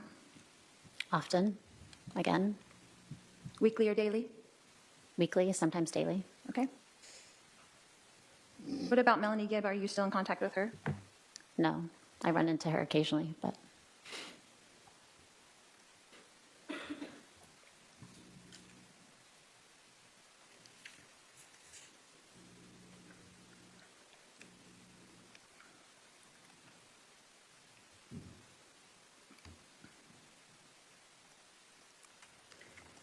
You said also in your testimony earlier that I said that I believe I don't need to repent and you were shocked. Is that correct? yes. What did I say to you exactly? Again, I don't remember verbatim. That was over 6 years ago, but something to the effect of you didn't need to repent. Again, I don't know exactly, or we didn't need to repent, whatever it was, but yes, that's what I remember. What was the context of that conversation? Like, how would that come up? I'm like, how would that come up? I don't remember what we were talking about or how that subject was brought to the forefront, but I definitely remember that comment.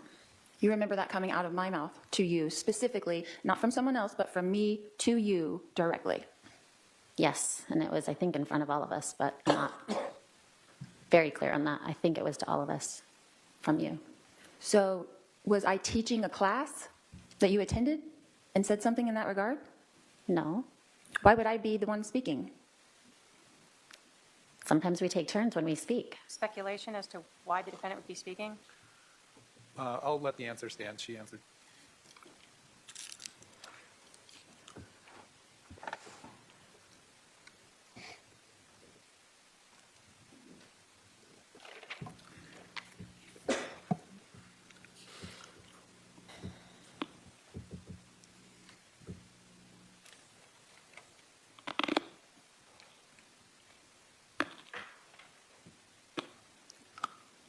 You said something about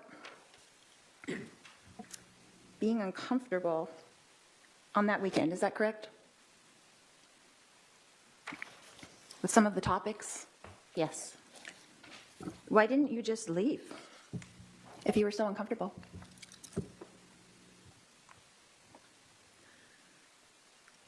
I was uncomfortable with some of the topics, but I was still there with friends, and I had flown across the country, so it was not easy to leave, and I didn't feel like I needed to leave at that point.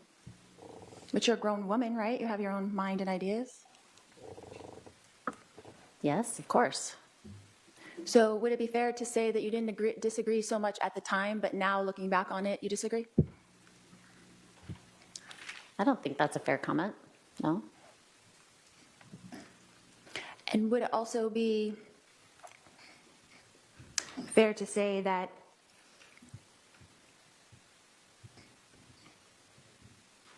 we had a good time at that weekend? Yes, we did have a good time. And that now you've changed your mind a little bit? I'm sorry, I don't understand the question. Change my mind about what?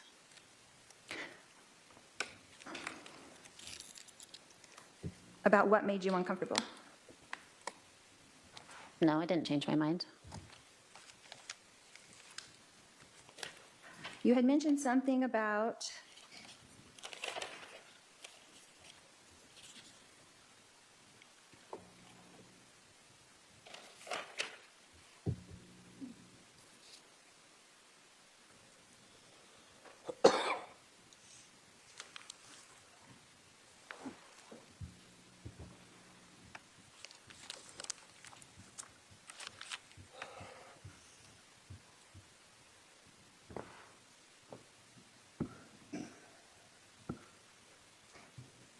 you were interviewed by the police a couple of times. Is that correct? Yes, How many times? twice. Who were you interviewed by? The first time a detective came to my home, his name was Nate Moffat, I think. Okay. When was that about, approximately? I want to say spring 2020. Okay. How long was that interview? I don't remember. Like an hour or less, or? And Your Honor, the witness has already answered the question. She doesn't remember.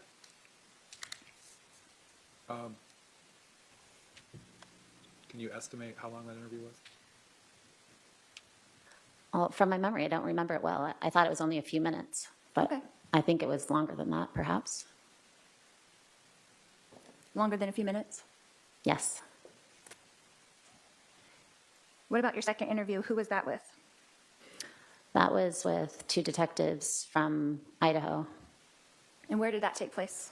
in the Chandler Police Station. And how long was that interview? That one I remember being longer, for sure, over an hour, perhaps an hour and a half.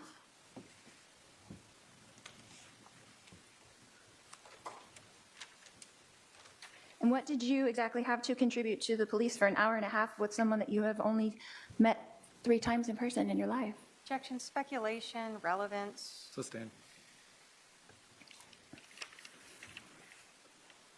What were they interested in you telling them? And I'm going to object to speculation, relevance. Sustained.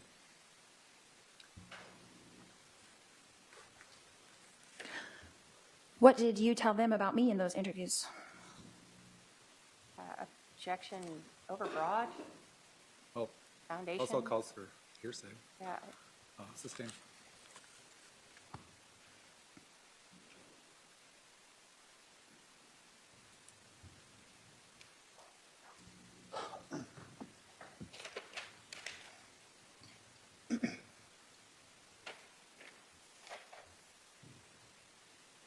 Do you feel like you have something to offer here today in relation to the crime that I'm charged with? objection relevance goes to the final Sustained. opinion.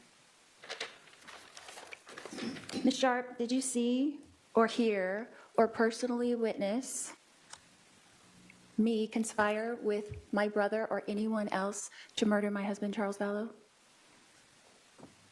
No, I did not. Thank you. No more questions. Redirect.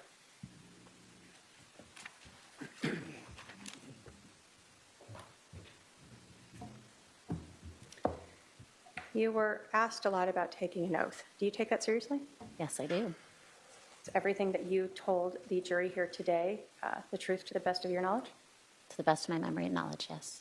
So when you don't remember something, you've been asked to try to guess. You don't remember how long something is, but you're not making up things in here. I'm trying not to. I'm trying to go for my best memory. It's been 6 years since you attended these meetings, correct? Correct. So you don't remember the number of phone calls that you and Lori had 6 years ago? No, not at all. You didn't keep tally marks of them through your days, put them on your nightstand so you could remember it later? No. How about the text messages? You tally those up for you so later on you'd be able to remember that you had 50 of them or 100 or whatever it was? No, definitely not. Are there things that stand out in your memory that you recall very well? Yes, there are. Is one of those the fact that Lori Vallow told you that you didn't need to repent or that she didn't need to repent? Yes. Was another one of them her telling you that her husband was possessed by an evil spirit that she named Ned? Yes, definitely remember that clearly. You were asked about whether being translated was something unusual to you. When you are reading the Book of Mormon or the Bible, are there biblical figures within those books who are translated beings? Yes, Was it not something that you had heard people tell you that they were? correct. And I'd never that's- heard that before. So you read about it Yes, by prophets and people like that? yes. You were also asked about that girls' weekend, and I believe that the defendant said that you did a prayer. So you have more than one prayer over the weekend? Did you guys pray together? I can't remember specifically, but I assume we prayed over the food and we prayed up, there was probably multiple prayers, my guess. Is that different than when you guys met to cast out the evil spirit of Ned inside of Charles Vallow? Yes, it felt different. So you wouldn't equate a prayer as identical to doing a cast out? Correct, there are different kinds of prayers.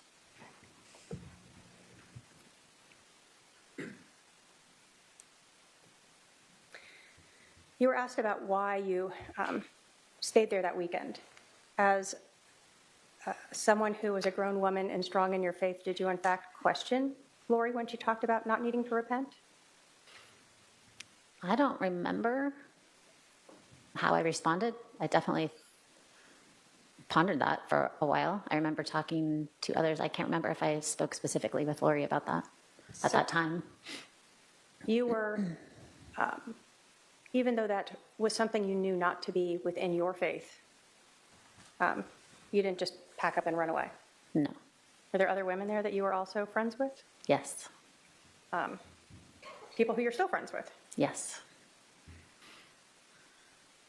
These women that you are still friends with, is anything about your relationship with them changed the fact that you remember Lori saying she didn't want to repent? I don't think so.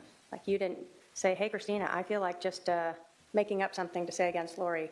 What do you think we should talk about? No. You didn't sidle up to Nicole and say, Nicole, let's make up a story about Charles being possessed by Ned. What do you think? No. Those are just your memories. Those are my memories. I have no other questions, Your Honor. Are there any questions from any member of the jury? If so, please pass those questions forward. I'm not seeing any. All right, you can step down, ma'am. State your name. Thank you.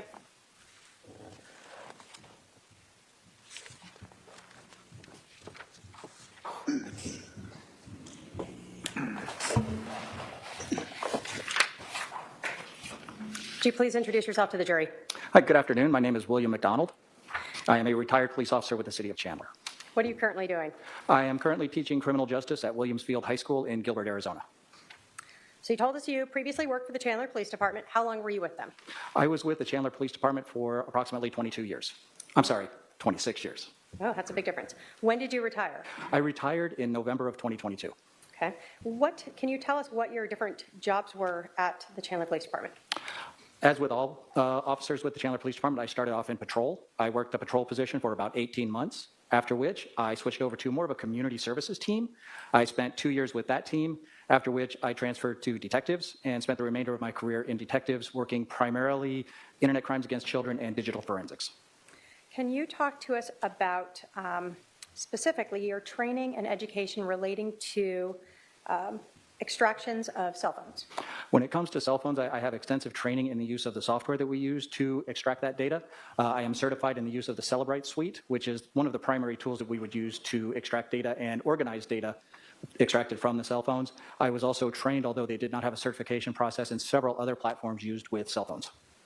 Did you ever go to any type of digital evidence examiner courses? Absolutely. Beginning in 2001, when I began working digital forensics, I attended numerous courses on digital forensics, hundreds of hours worth of training, and I hold several certifications in digital forensics related to computers and, as previously discussed, cell phones. So by 2019, what were your duties at that time at the Chandler Police Department? By 2019, my primary duties were to conduct digital forensics examinations on computers and cell phones. I was also responsible for training new members to the computer crimes unit, in addition to assisting with internet crimes against children investigations. In your role, were you regularly asked then to examine cell phones and try to extract data from them? Yes, I was. Can you talk us through, if you are handed a cell phone, what do you do?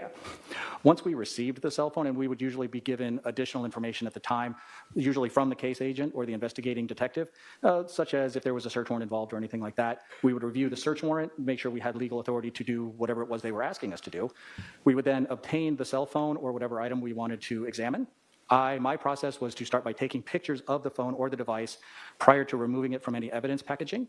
Once those pictures were taken, I would remove the cell phone from the packaging, take additional pictures to document condition of the device. Once the pictures were taken, I would attempt to power on the device to make sure that it had been placed in airplane mode, which would prevent any additional changes being made or outside people being able to access the device to make changes while it was in our possession. If it was in airplane mode, I would then attach it to whatever piece of software or hardware we were going to use to copy or extract the information from the phone.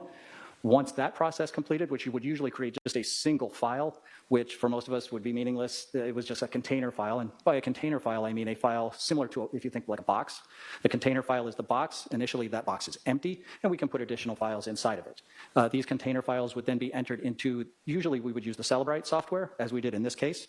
And that software would kind of go through the box and put everything in an organized manner, a manner in which people could read it and make sense of what that information was. We would then create a report, which we would provide to the case agents, and that would pretty much conclude our involvement. We would finalize everything by taking everything that we created, all of our files, all of our reports, notes, pictures, everything, and we would store them on an archive server at the Chandler Police Department. All right, going to go through a couple different words you said and have you explain them for us, all right? Certainly. So starting with first, extraction. What does that mean? Simply put, extraction means we are copying the information on the phone to another device, say a thumb drive or another hard drive or something that we have prepared forensically, which means it contains no data. So when we're talking about extraction from, say, a phone, you're talking about you're copying contact lists and text messages and photos and emails or search histories, anything that we have on our cell phone. Correct. Okay. Can extraction of a cell phone include GPS or locating data? It can. When you have extracted this, you talked about it not being in a format that people can understand. Can you talk to us just a little bit more about that? So essentially, these single files, when we have copied or extracted the information from the cell phone, it creates this single container file where all of the information is in there. That information is in the form of database files, other proprietary type files, that without appropriate software or specific software to actually be able to read that information, it would be extremely difficult to piece it back together manually. And so that's what you said, the Cellbrite software helps to put that in a way that we can read it? That is correct. So when you use the Cellbrite system, does that put the data together, like all of the text messages are now together and all of the emails are now together, Yes, ma'am. rather than just being jumbled everywhere, basically? Correct. It will put text lines together. It will extract date and time information. As you mentioned previously, it can extract GPS and location information. It will extract pictures, and it puts all of those together so that like items are together. Are you responsible for reviewing or analyzing whatever it is that you extract? No. Are you solely responsible for trying to extract the data from a phone, ensuring that that process goes correctly and that it is then parsed into data that lay people can read? Yes, ma'am. When we extract the data from phones or computers or whatever digital medium we're working with, we follow forensically sound procedures to ensure that that data is not changed at any point along the process. And so you said you also keep the original data file that you extract in a server so that if anyone wants to look at that, they can do that again? Correct. And then the phone itself, does it alter the phone in any way when you do this process? Is it blank after that? Our process should not change any of the information on the phone. However, with cell phones, because they do need to be on during this process, some system files can change. Okay, so it could add more data to it potentially? Potentially, yes. All right, so on July 16th of 2019, did you receive a request from a detective in Clan to examine an Apple iPhone that was impounded as item CH131035? And if I can have my paralegal approach with Exhibit 245?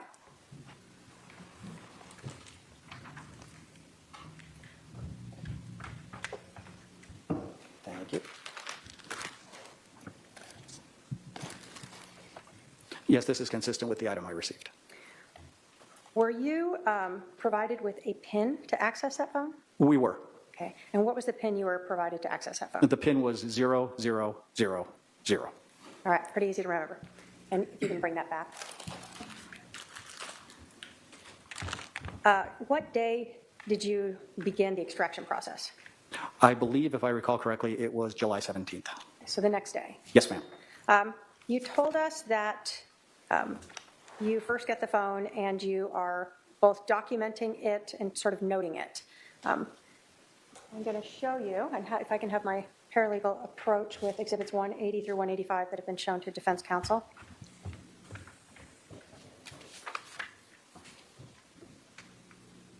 Are you familiar with those photographs? Yes, these are consistent with the types of photographs that I would take. And those related to this review of this cell phone 245. Yes. State will move to admit 180 through 185. Any objection? No objection. 180 through 185 are admitted. And if I can have the Elmo, thank you. Why do you take photos of the phone as you're processing it? Primarily, we take photos of the phone to document condition. I will also take photographs of the item while it is still in the evidence packaging to document how it was packaged and if there are any evidence seals, what the condition of those seals are. All right. So in this, when we talked about a item number, is that what we were talking about, the CH131035? Correct. Okay. And that's Exhibit 180. And 181, what are we seeing here? That is a photograph of the front screen of what appears to be an iPhone X, I believe, or XS Max. So I'm sorry. you get this phone, and I can put 182. It's turned off initially when you get it. In this case, this particular phone was powered on when I received it. Okay, but the screen was blank, but still it was powered on. Correct. Was it in airplane mode, and why does that matter? Yes, it was in airplane mode, and you can see that from looking at the upper right-hand corner of the phone screen where it's got the little airplane icon. And this is important because while a phone is in airplane mode, it will prevent outside sources from connecting in and prevent the phone from connecting to the cellular network or to any wireless networks, which will help secure the data that's on the phone to prevent any changes or from anybody from the outside accessing the device. Okay. Do you check when you get a phone like this to see if there's a SIM card in there? I do. What is a SIM card? A SIM card is a subscriber, it's short for subscriber identity module, and it's basically a little card that's inside the phone that holds certain subscriber information. It can hold contact lists. It can actually hold a great deal of miscellaneous information.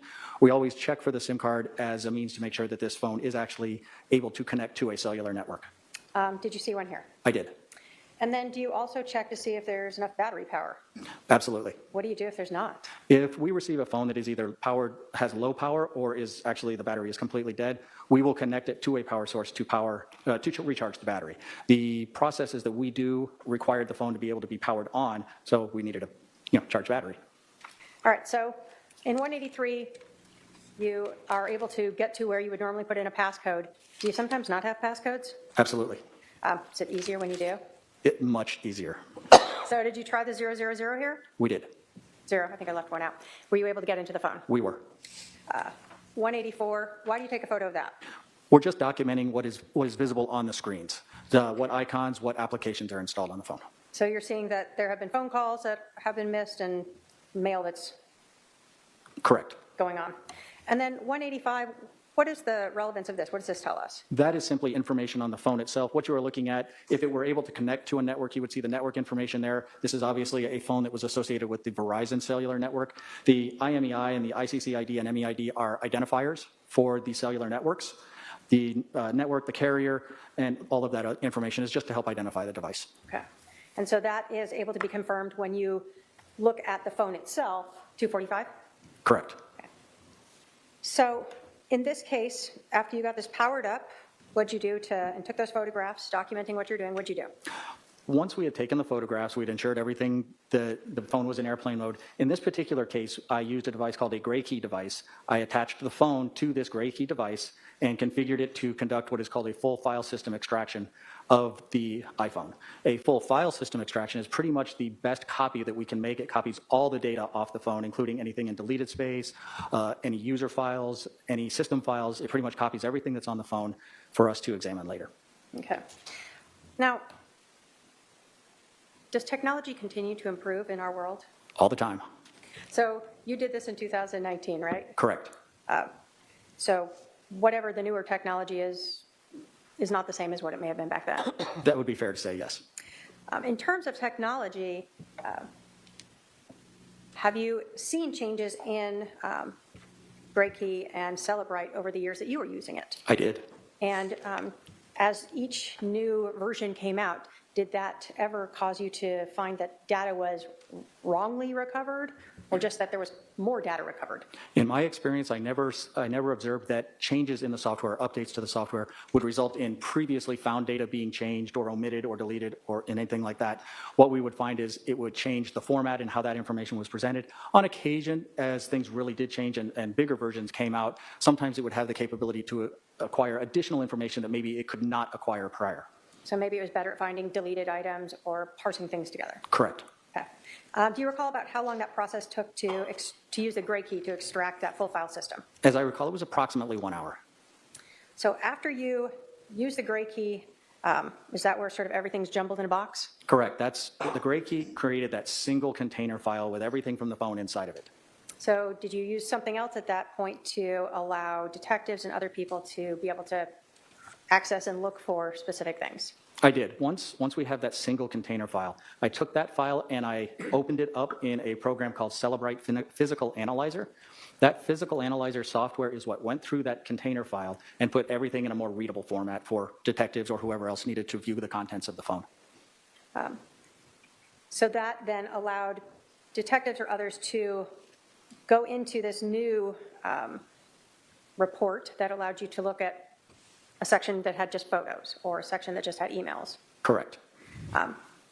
After you used that Celebrite to parse out all that data into these different sections, did you conduct any research on that phone? Or I did not. did you look through any of that Celebrite report? I did not. Did you analyze or review any of the data? I did not. Did you provide the detectives who then had been working on the case with that to review themselves? What we would do, since the Cellebrite physical analyzer software was very expensive and actually required a key in order to use, the Cellebrite software allowed us to create what we referred to as a reader file, which is a file that they can open in a program called Cellebrite Reader, heavily enough, and that would allow them to review the data in a free software platform. So as long as you had the reader, you could then go through all the data that the Cellebrite had parsed into these readable formats or Correct. sections. Anything that was included in, when I imported the file or uploaded the file into the physical analyzer software, any information that was in the physical analyzer software was copied and included in the reader file. Did that end your involvement with Exhibit 245, that phone? I'm sorry, one more time? Did that end your involvement with Exhibit 245, that iPhone? Aside from making sure that any files that we created, any pictures that were taken were securely stored, they did. All right, thank you. I have no other questions. Cross? Questions, Your Honor? I'm sorry, did you say no questions? No questions. All right. Any questions from any member of the jury? I see at least one, okay. The question is, if someone were to delete their browser history, can you still pull the history? On occasion. Browser history and any internet data like that, especially on cell phones, over time, if it's been deleted, it can be overwritten. However, if it is more recent, and sometimes by recent, we are actually talking within the last year or so, that information, regardless of it being deleted, can be recovered by the software. Follow-up from the defense based on that question? No. State? No, Your Honor. All right, sir, you can step down, thank you. Thank you.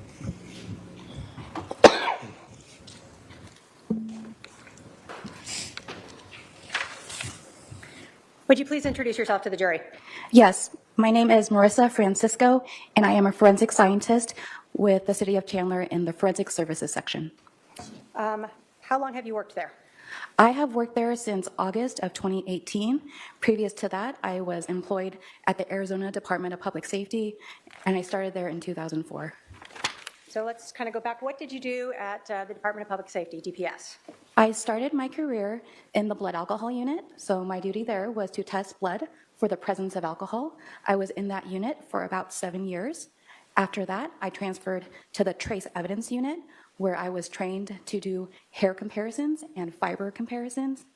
After that, about 2016, 2017, I started training in the latent print unit. In August 2018, I completed my training at the City of Chandler and have been doing latent print analysis primarily at the City of Chandler. Can you tell us the training and your education to be a latent print analyst? Yes, I have a Bachelor's of Science in Biochemistry from the University of California at Los Angeles and a Master's of Science in Forensic Science from the University of Illinois at Chicago. As part of my training for latent prints, it was an extensive 1.5-year long program where there was readings, lectures, comparison exercises, oral boards, and a competency test. I also have to conduct and complete a proficiency test on latent print comparisons on an annual basis. I am also a certified latent print examiner. In order to obtain the certification, I had to complete over 160 hours of certified training and pass a comprehensive exam. Thank you. I'm going to start sort of really general. Can you tell us what latent prints are? Yes. Latent, by definition, is something that is present but not visible. So a latent print is an impression of friction-ridge detail that is not readily visible.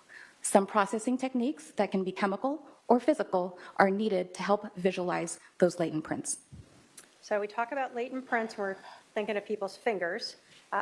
Where else do we find latent prints on people? Yes, let me start with defining what friction-ridge skin is. Friction-ridge skin are raised ridges on the palms of our hands and the soles of our feet. They are specialized and only located in those two areas. We often have oils and sweat and other residues on our hands, and when we touch an item, we can leave an impression of our friction ridge detail on that item. Is that what most of us call latent prints, or I left a print behind? Yes, fingerprints. You started to talk about oils and things. Do people always leave behind a print if they touch an object? It actually depends on a lot of different things. First off, the amount of oils and residues on our hands will determine whether an impression is left. Also, the deposition pressure, meaning are we gently tapping on something, or are we like really pushing down on it, that will affect whether an impression is left and the quality of that print.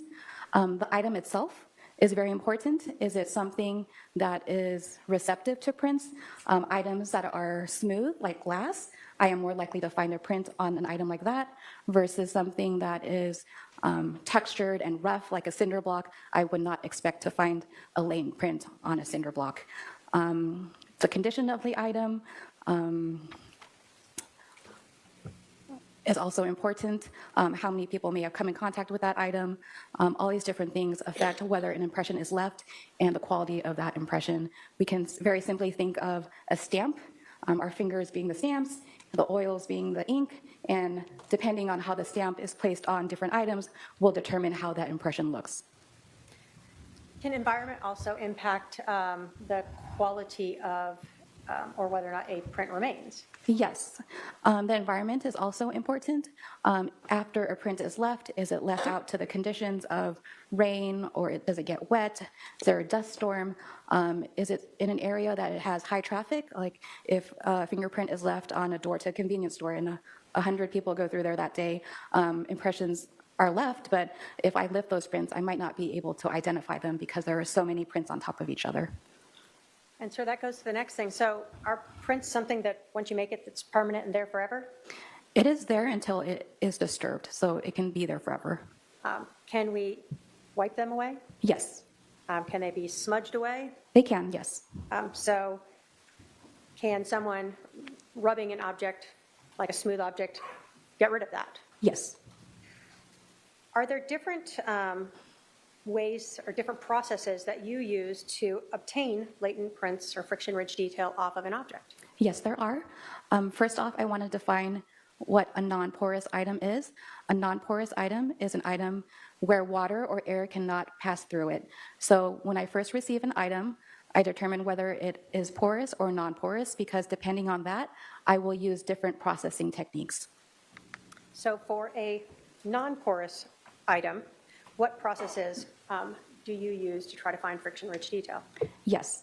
On non-porous items, the main processing technique that I use is called cyanoacrylate fuming, more commonly known as superglue fuming. So items are exposed to superglue fumes, and the fumes react to any oils and sweat in the latent print, creating a white visible print that is not readily destroyed. So you've looked at the non-porous item. You don't see any prints on. Do you look visually first? Yes, sorry. The very first thing we do is I look at the request sheet and see what items are needing to be tested in that case, and also I look to see what the requesting officer wants done with the case. Sometimes they are requesting that the item be swabbed for DNA. If an item is requested to be swabbed for DNA, I have to use clean techniques to help reduce and limit contamination. So clean techniques are when I bleach down all surfaces with bleach, I lay down a clean butcher paper, I use sterile equipment, I'm only analyzing and working with one item at a time, and I'm changing gloves between items to help prevent contamination. So if a request sheet requests DNA evidence, I will have to use clean techniques before I swab the item for DNA. After that, I will do a visual examination of the item. Before any processing techniques are conducted, I will take a flashlight and look at the item to see if I can see any latent prints with a flashlight. If I can see a visible print at this point, depending on the quality of that print, I will take a picture or lift that latent before I move on to any processes. So after each processing technique, I will have to document what I find with either photography, scanning on a scanner, or lifting with powder. So you talked about photographing these latent prints. How do you do that? Like how do you take a photograph of that to ensure it's the right size or shape or whatever, so you can later use it for a comparison? Yes, I have training and experience in taking photographs. So in the photograph, I have to have a scale in it. So I have a scale with the case number, and I am just trained to properly use the lighting I need, adjust the lighting, focus it correctly, have it level with the lens of the camera, and I take a picture and document where on the item the photograph was taken.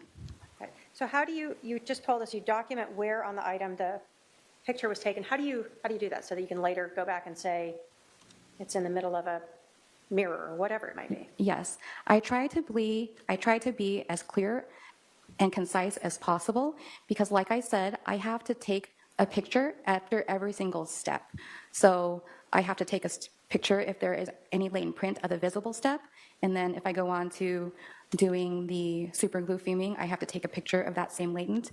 If I go on to another process called dye staining, which we apply a fluorescent dye to even better visualize the image, I have to take that same latent again. So it helps me out to be able to go to find that latent. So I try to be specific on where that latent was found.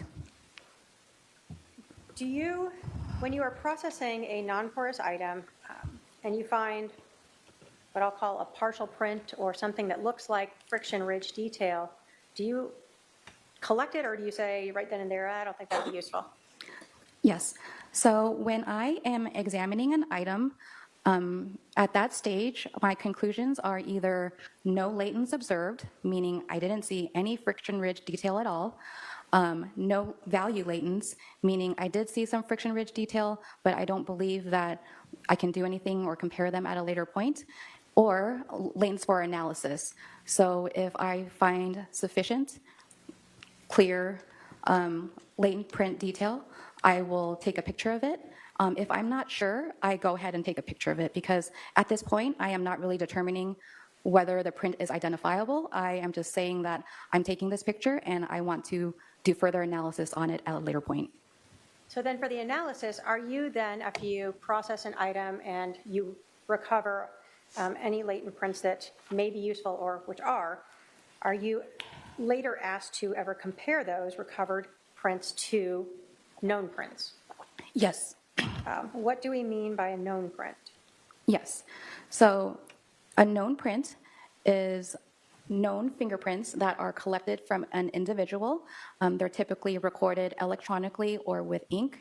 So in my comparisons, I am always comparing a latent impression that was recovered or developed versus a exemplar, and I'm trying to determine whether or not the latent could have originated from that exemplar, or whether or not those two impressions could have been made by the same individual.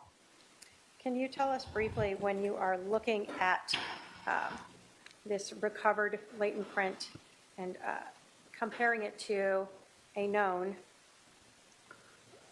what are you looking for to be able to make an identification? I will explain what methodology we use for latent print comparisons. It is called ACE-V, which stands for Analysis, Comparison, Evaluation, and Verification. So in the analysis phase, I'm taking an assessment of the latent and the exemplar and determining whether or not they are suitable for comparison. If I determine they are suitable for comparison, I move on to the comparison phase. This is when I'm observing two impressions and I'm looking for the existence of similarities, differences, or discrepancies. Next is the evaluation phase. At this point, I am rendering a conclusion based on my analysis and comparison. The three different conclusions that can be reached are identification, exclusion, and inconclusive. So identification is the determination that the two impressions originated from the same person. Exclusion is a determination that the two impressions, the latent and the known, were not created by the same individual or they do not have the same source.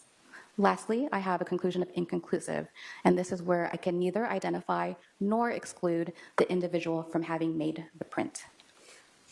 So going back to analysis, during the analysis phase, I am looking at a lot of different things. First off, I'm trying to determine, is the print from a finger or is it from part of the palm? And also I'm determining the orientation of the print. If it's from the palm, I can also, depending on the ridge flow, In the latent print, I can determine what area of the palm it came from. I'm looking at the shape of the impression.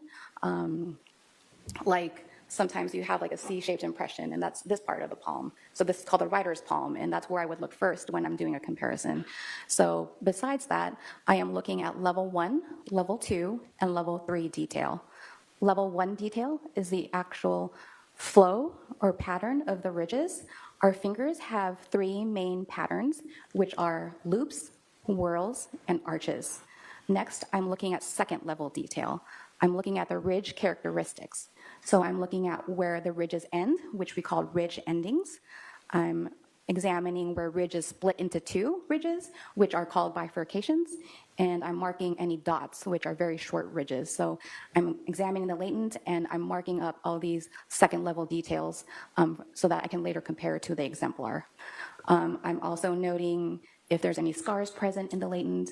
I'm noting if there's some creases, or if there are issues with the deposition pressure, or if there seems to be some movement in the latent. I'm documenting all of that stuff in the analysis phase of my analysis.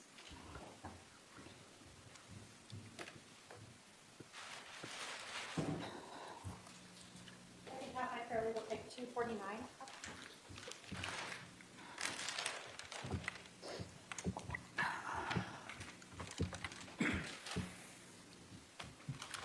Let me leave that with her.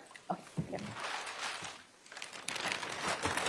You recognize Exhibit 249 as an item that you were provided and asked to process to see if you could recover any latent prints or friction ridge detail.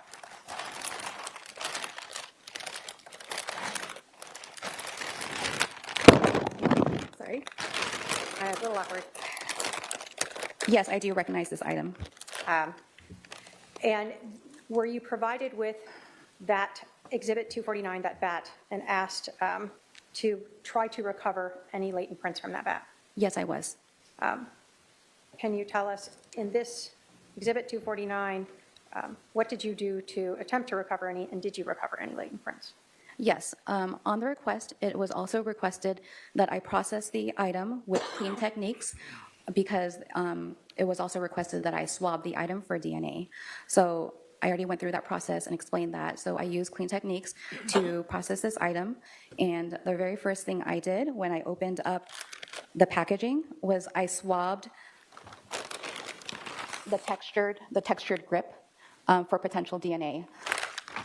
The reason I swabbed the grip first is because of the texture on that grip, I would not expect to find latent prints on the grip. So I didn't feel that I was potentially ruining any prints, because I don't feel that there would be fingerprints on that textured grip. So that was the very first thing I did. And then I did a visual examination of the bat with a flashlight to see if there were any visible prints at that point. And I don't believe there were, but I would have to check my notes. But looking at your notes, help refresh your recollection as to whether or not you did find anything there. Yes. Do you have your notes up with you? Yes. If you want to take a look at those, and then let us know when you're done if that has refreshed your recollection.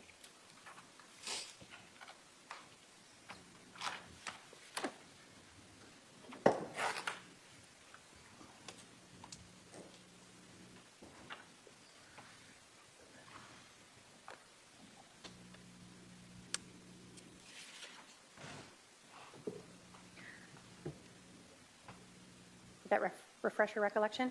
Yes, so at the visible stage, my conclusion was that there were no latents observed at the visual stage. I'm going to put Exhibit 35 up here just so that we can all kind of see what we're talking about. So the gripped part here is what you were talking about, that you swabbed because you did not believe that prints would be recoverable on that texture that was on that? Correct. Okay. So then you visually look, you don't observe any latent prints or friction ridge detail?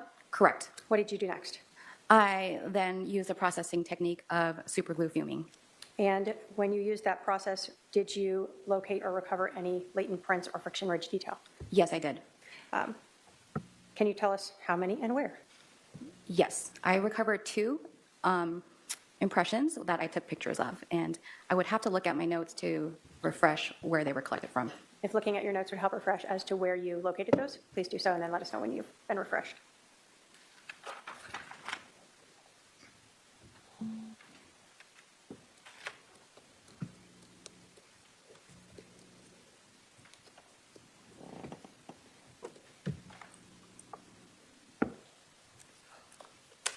I'm ready. Where did you locate those two? The first one was recovered in the W of the Rawlings that was above the diameter. I think Rawlings is also on the other side. So that's why I stated that it was the one that was right above where the diameter is. Okay. And the second one was recovered in between the G and the diameter. Yeah. Now, you told us that what you are recovering doesn't always look like a finger, right? When you were recovering these latent prints, were you able to tell by just recovering them if it was a finger or, like you told us, a palm? When you looked at it, were you able to immediately identify where they came from? They appear to be fingerprints. Was there anything about the shape or, I guess, the shape of them that made you think that they were fingerprints? The first image, it was just the shape of the impression just indicated to me that it was a fingerprint. The size of it indicated to me that it was a fingerprint. Was the other one, the second print, slightly, I guess, not as clear on whether or not it was a fingerprint or potentially from some other area? Correct. Okay. Were you asked to then compare those two? Well, let me ask you, when you obtained these two, you told us there were 3 different levels. Obviously, you collected something. Did you believe these were able to make identifications, or what did you determine about the clarity, the detail of those 2 recovered prints?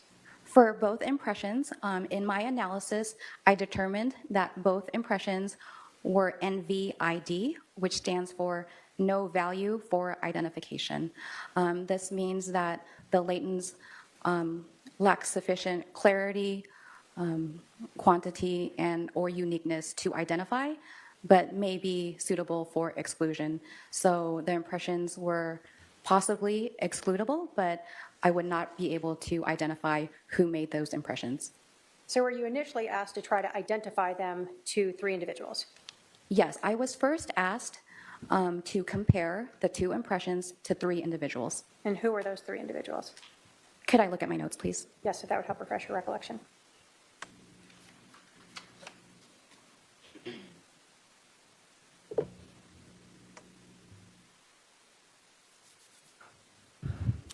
Yes, I was initially asked to compare the 3 impressions to a Charles Vallow, a Lori Vallow, and an Alexander Cox.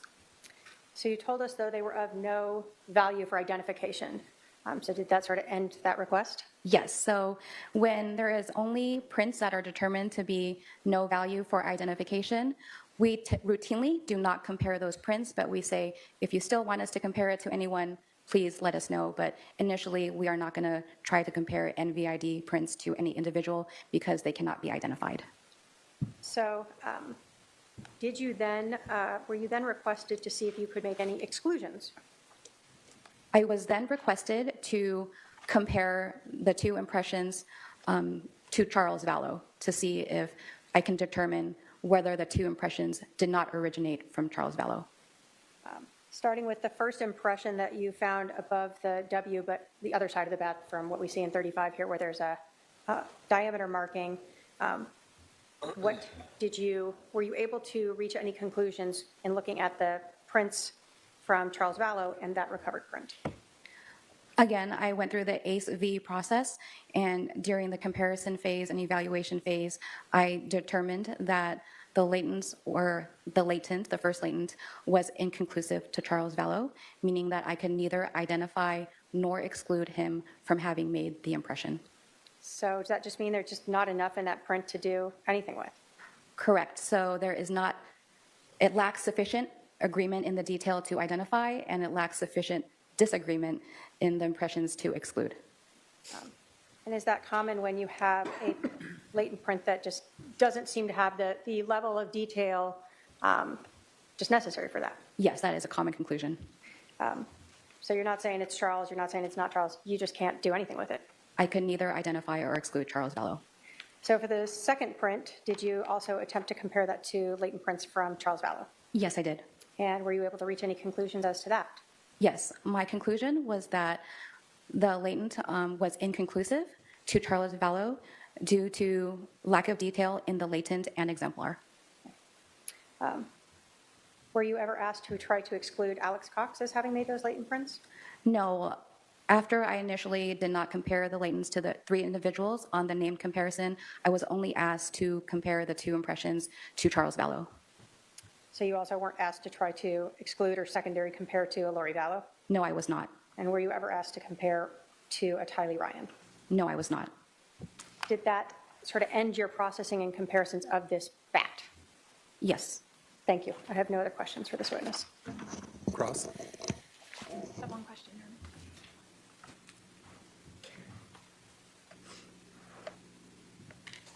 Honor.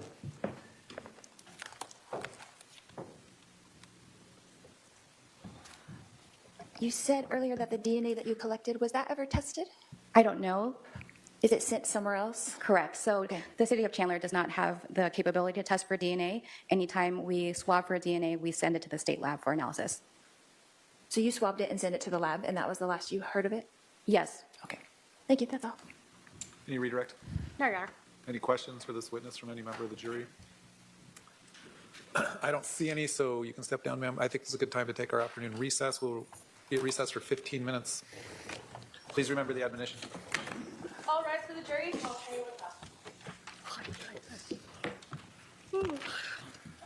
All right, ma'am.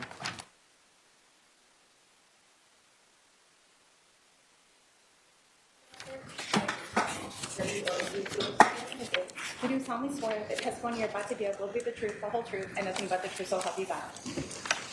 All right, go and have a seat to my left.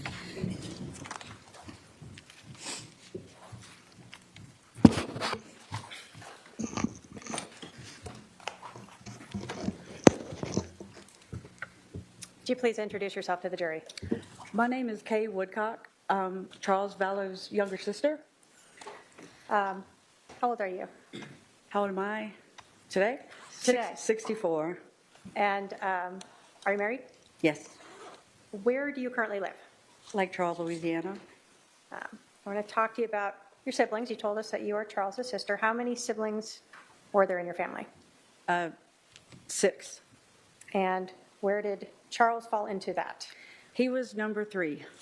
Who are the other siblings? My oldest sister, Terry, then my next sister, Susan, then Charles, then Jerry, then me, then Bobby. And where did you guys grow up? We're in Lake Charles. Okay. Were you close with your brother? Yes, I was. Did you know his wife, Lori Vallow? Yes, I do. Can you point her out in the courtroom and tell us what she's wearing? She's the defendant over there in the black jacket. Your Honor, may the record reflect the witness has identified the defendant. Vichel. I want to talk to you sort of about Lori and Charles. Were you at their wedding? No, they went to Las Vegas. Do you recall what year they got married? 2006. Did they have a reception that? I don't know if that's what you'd call it, but there was a family gathering in March of 2006 at a ranch in near Austin, Texas, that we all went to. Okay, kind of to celebrate that? Yes. Had your brother Charles been married before? Yes. Did he have any children from his prior marriage? Yes. How many? 2. And who were they? Cole Vallow and Zach Vallow. And did you know if Lori had any children from a prior marriage? Yes. Colby Ryan and Tylee Ryan.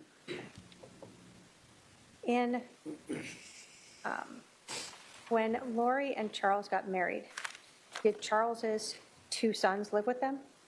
Live with Charles and Lori? Yeah. No. Did they stay with their mother? Yes, they did. They visited, but they never lived there. Where were they?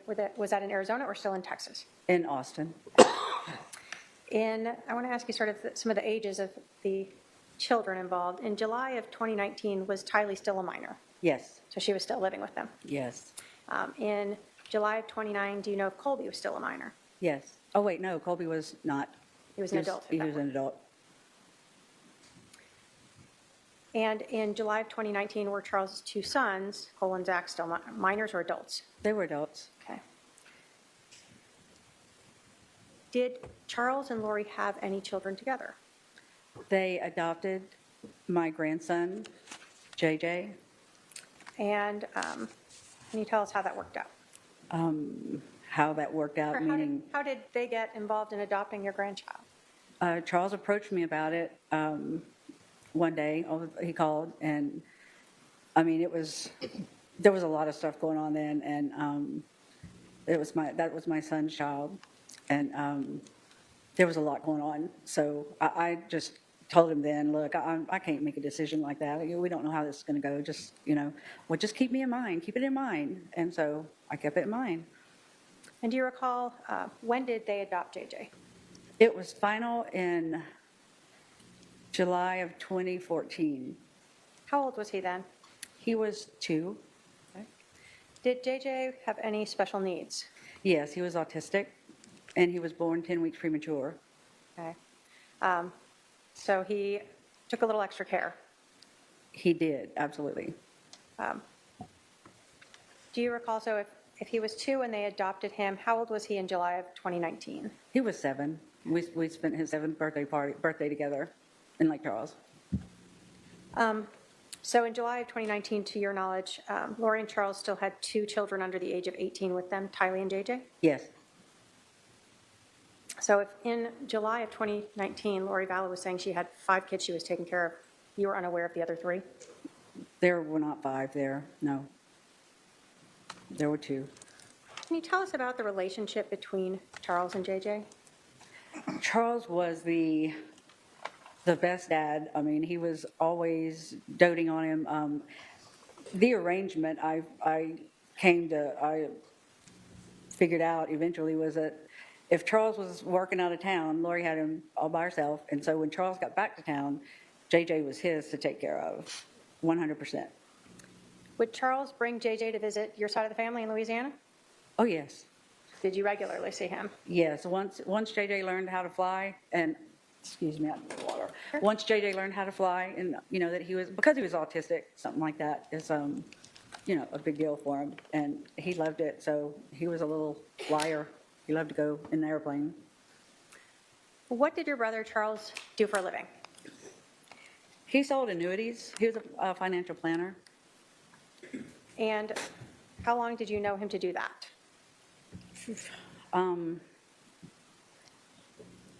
If I had to guess, 20 years, I guess. Did he work for others or have his own business? What do you recall? He had his own business. Had he previously any times ever worked for others? Yes, Okay. But in July of 2019, he had his own business. yes. Did he have a business partner? He did, yes. Did his job require him to travel a lot? He did. He would be gone 3 or 4 days a week on average.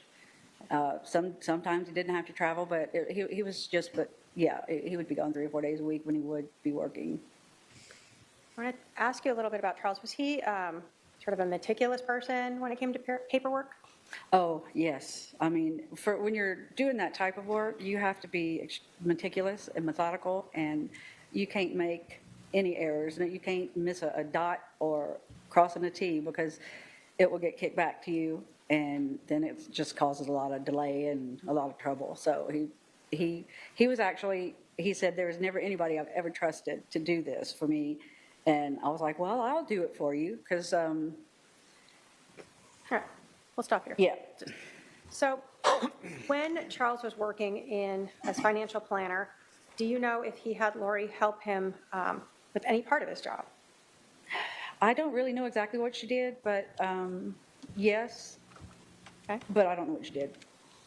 Prior to Charles being a financial advisor, did he have a very different career in sports? Oh, he quit. I don't remember because I was quite young then, but he did, I believe he was drafted in the early 70s into the Houston Astros minor league. So when you were growing up, did you see your brother playing baseball? I was raised at a baseball field. If it wasn't Charles, Jerry played for years, my other brother, but Charles stuck with it, and that's how he got to college with a degree, with a scholarship. So you got stuck many a night and a weekend having to be at the ball field with your brother. Yes. What position did your brother play? He was a pitcher. He was very, very good. He was a left-handed pitcher, and they're very hard to hit against. Okay. Did he bat right or left-handed? He was left-handed. Do you do everything left-handed? Yes. Right, left-handed? After your brother, well, let me ask you, do you know how long he played in the semi-pro? I don't, he had moved to Houston, and, but he blew out his knee, and that's ended that, right there. Did your brother stay in shape after that, even though he blew out his knee? Oh, yes, he was always doing something, always, bike riding, hiking, just anything. Gym, all, you know, he was very active. So every time you saw him, he was taking care of himself? Yes. I'm going to ask you a little bit about religion. Did your family grow up in the LDS church or faith? No, we did not. Did you know Charles to ever convert to the LDS faith? He did at some point during his marriage to Lori. Okay.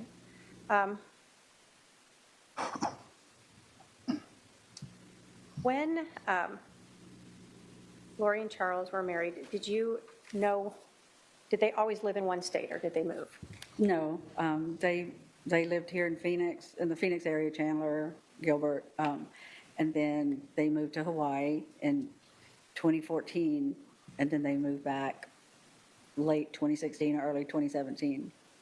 Back to? Oh, back here to Phoenix area. Do you recall where they were, what state they were in when they met? When Charles and Lori met, they Yeah. were in Texas. Texas, okay. In 2018 and 19, you told us that Charles and JJ would come visit you and the family regularly. Yes. In March of 2018, did you have a member of your family pass away? Yes, my mother did in March of 18. Did Charles come out for that? Yes, he did. He was there for her services. Lori was not, and we felt like something was going on. Well, actually, my husband felt it before I did, and then when she didn't show for my mother's funeral, I just thought that was just appalling. It appalled me that she wouldn't even come to something like that with her husband. What was your relationship like with Lori? Because of the work I did, the company we owned, I was on the phone an extreme amount of time, all the time. So I really don't like to call people. I'm not a phone person. I'll text you all day long, but I really don't like to talk. And so Lori and I never really had a big phone relationship. It was a text here and there, but mostly Charles would keep me up to date as to, you know, different things that were going on, or, you know, what they were up to, or Charles would call. Yeah, Charles would call me mostly. So it sounds like you weren't close with her. When Lori and I were together, it was like we hadn't missed a minute. We just took up where we left off, and she's very outgoing, and she's very friendly and very easy to talk to, and so we got along rather well, and I loved her. Okay.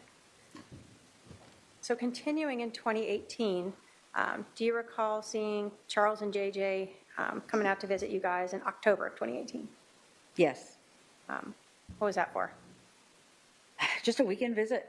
Okay. What about in November of 2018? Did you see Charles and JJ then?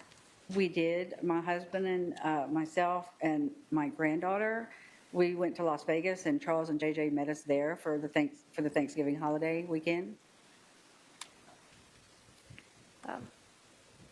I thought that was odd.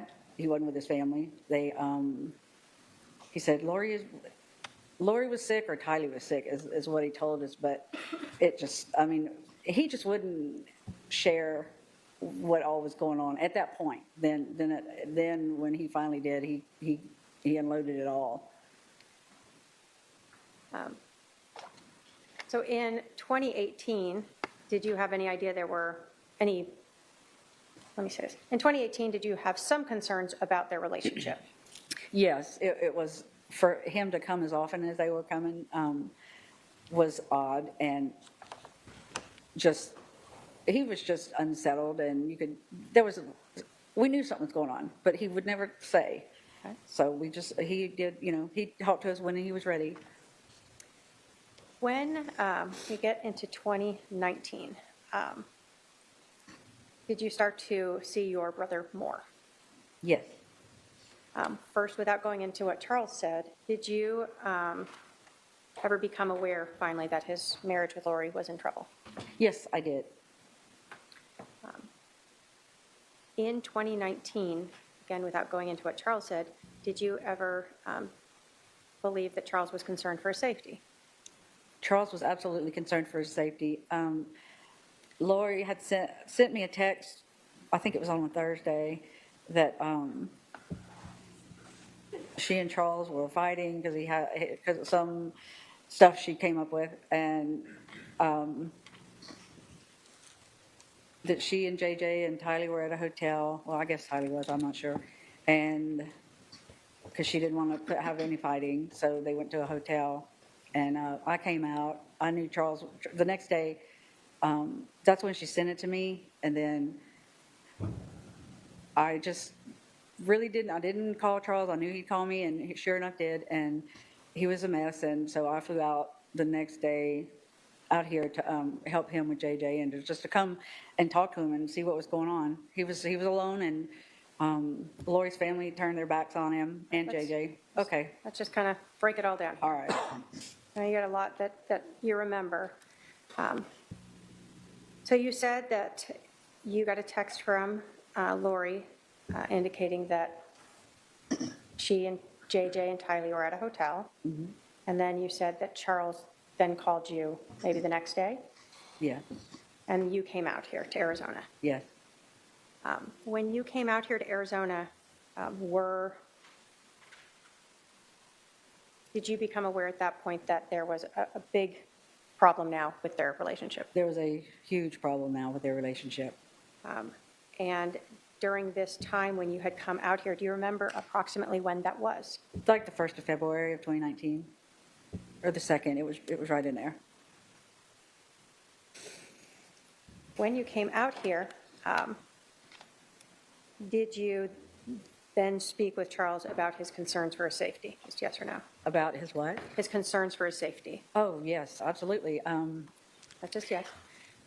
Is this the time where, well, let me ask it this time. When you came out here, did you see Lori? No, When you came out here, did anyone know where Lori was? no, nobody was talking about where she was. Nobody would tell Charles where she was. So your brother was trying to find where she was? Yes, he was. Where was JJ at this time? He was with Charles, and that's one of the reasons I came out was to help him with JJ, because he was quite a handful, and Charles was a mess. He was broken. He was a broken-hearted man. So you come out here, Charles has JJ. Where's Tylee? Do you know? She's, as far as we knew, she was staying at Lori's brother's. That's what we knew then. Okay. Did you have any interaction with her? No. How long did Charles have JJ where he's looking for Lori and can't find her?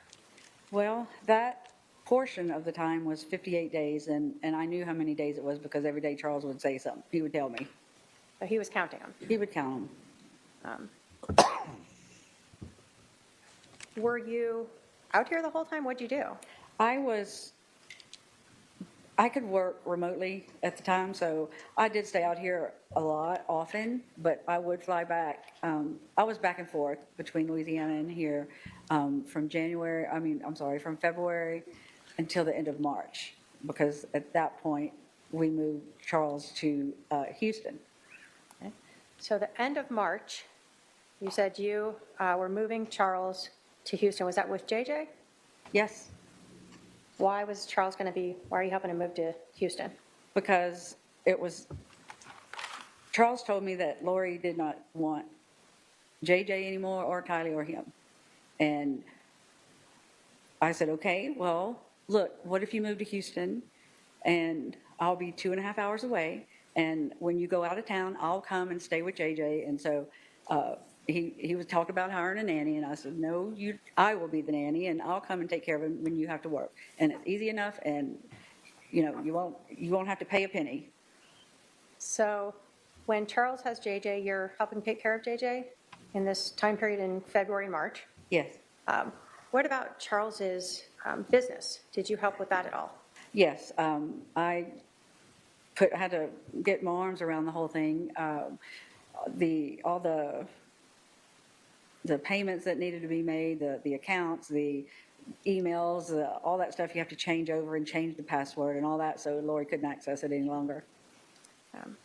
You said you had your own job. What were you doing at that time in addition to helping your brother? My husband and I owned a coastal crew change. It was a transportation company for the offshore oil and gas and LNG industry. Okay. So you're trying to work that job and help Charles with his business. Yes, I had a really great assistant who helped me an awful lot.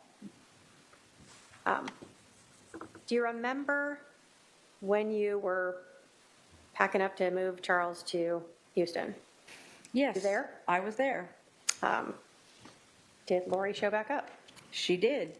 I was in the pantry in the kitchen, packing up the pantry, and I don't know what, just something caught my attention, and I walked out, and she was standing there. She had her back to me.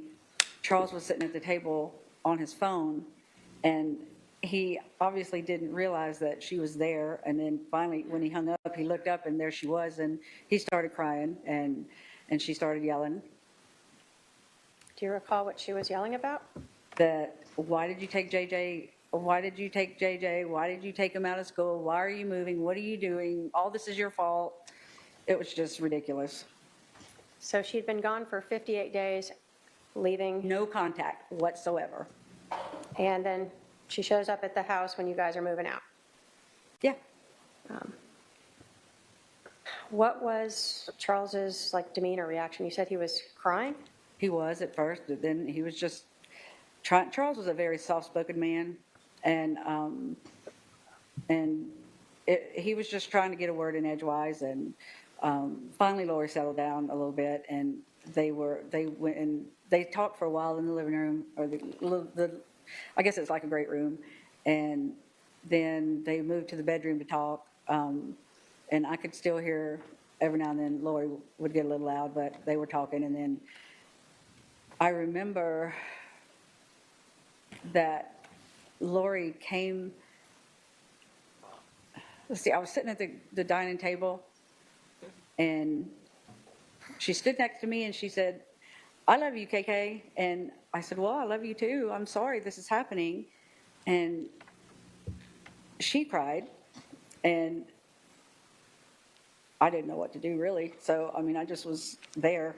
And then she walked off, and the next day she came. I don't know who came, but they got Tylee's belongings out of the casita where all of Tylee's belongings were.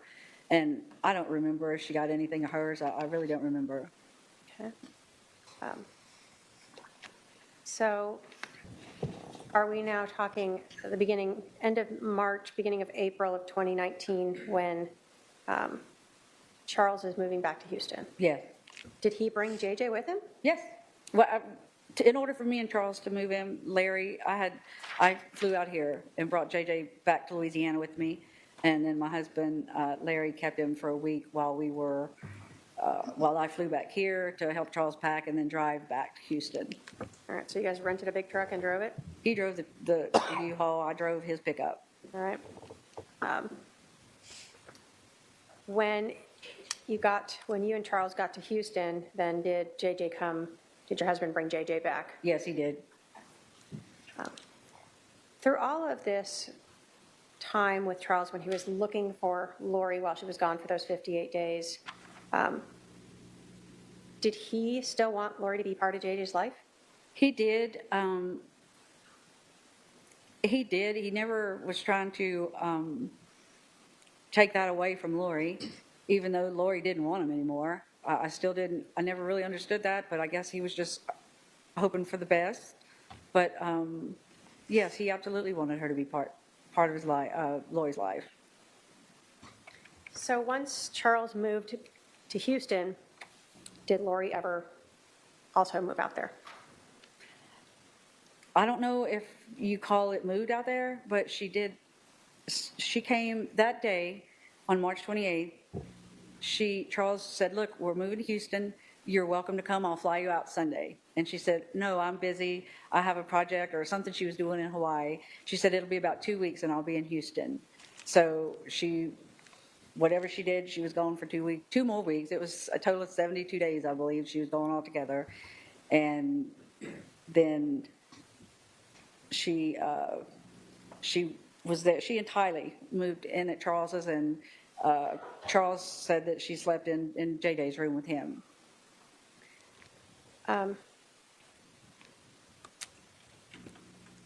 So the first 2 weeks when Charles and JJ are in Houston without Lori, were you ever there to help with JJ or Charles's business? No, Lori was there. I mean, I guess JJ was. Before she moved there, the 2 weeks. I think, Or did no, you? I had to go home for a little while, but Charles came like the weekend. So if I wasn't here, he was there. Okay. So once you drove him there, you may have stayed to help him and then you went home. Yeah, And you weren't there when Lori came to Houston. no. You told us that you had been helping your brother with his business, and I think you'd said something about changing passwords. Yeah, Was that to different financial accounts? right. Credit card, bank, stuff like that. Yeah, the password to Google, the password to, All the things you use for business. yes, And so when you started helping him, you had changed a lot of those passwords. yes. At some point, did you become aware that, or at some point, did Charles stop asking you to help him with the business? He did, and that's when Lori came back. Okay. Now, you said that your brother worked in annuities, right? Yes, Right, that last part of the time when you were working with him up through sort of the end of March, beginning of April, were you aware of Charles coming into a large amount of money? he was receiving an annuity, what do you call it? I can't think of the word right now, but he was receiving like $125,000 check for his that for annuities, and Lori obviously knew that because she was there just a few days before that came into the bank, that was deposited into the bank. I had access to the bank, so I would watch that. Okay. So even though Lori came back, you still had the passwords to look into Charles's account? Yes. Do you know how long Lori stayed in Texas with Charles? It's like she wasn't there the entire time, but I mean, she was always traveling through May. I'll say towards the end of May. I'm not for sure exactly what day. Okay. So at some point, a couple months later, you become aware that she has left Houston? Yes. Did you know where she went? Yeah, she was back here. Did JJ come with her when she moved back here to Arizona? He did. And did you know, did your brother move back here? No, he did not. And with your access to the finances, were you aware whether or not Charles was paying for a house here in Arizona for Lori and JJ? I really don't recall seeing that transaction. I really don't, but that doesn't mean it didn't happen. At that time, I was selling my company, and so I had a lot going on at that time, and that's when it was really getting, the due diligence. The company was doing their due diligence, so I had to provide a lot of information for them, and so it really was perfect timing because then I got super busy with my company, and I didn't have to deal with all of Charles's because Lori was back. Let me ask you something else. Were you aware of when Charles met Lori, or they got married, do you know if she worked? She was a hairdresser. She did work as a hairdresser, and I don't know exactly when she quit working, but I don't think she worked long, if she did, after they got married. Okay. So for most of the time when you knew them to be married, you did not see her working outside the home? No. Did Charles, I guess, work so she could stay home with the kids? Yes, he was fine with being a one income, letting her stay home, tend to the kids, and he would be the moneymaker. Now, I know that we've talked about Charles working in the area of financial planning. Did you know if Charles had a life insurance policy? Yes. That's something that, how did you learn about that? Well, I mean, he had told my husband Larry and I years ago, he helped us acquire a $1 million life insurance policy on, for me and my husband each. And because he always had one and Lori had one. So that was nothing new or unusual to talk about. Okay. At some point when you were helping Charles, when Lori had disappeared and Charles didn't know where she was, did you have a conversation with Charles about the beneficiary of his life insurance? Yes, it was early February when came here to help him with JJ, and he said, "Look, I'm going to take Lori off as beneficiary, and I'm going to put you as a beneficiary." And I was like, we talked about maybe a minute and a half about it, and I was like, okay, whatever. I really don't want to be that person, but okay. And I never followed up to see if he changed. I didn't know until I got the phone call after he was killed. So the discussion you had of that change was during that time period when he couldn't find Lori, had no idea where he was, and he was taking care of JJ? Mm-hmm. Yes. And you were helping him take care of JJ? Yes. So if something had happened to Charles during that time when Lori wasn't around, would you have taken care of JJ? Yes, he would have come back to me and my husband. So I want to kind of go to right around that July time period. Do you recall when was the last time, when was the last time you saw your brother, Charles? That's a good question. Probably, must have been in June. And do you recall where that was or the I think he came to circumstances? Lake Charles for the weekend. Did you see JJ then? Yeah, no. The last time I saw JJ was May 18th. When was the last time you recall speaking or texting with your brother, Charles? He texted me the night before he was shot, and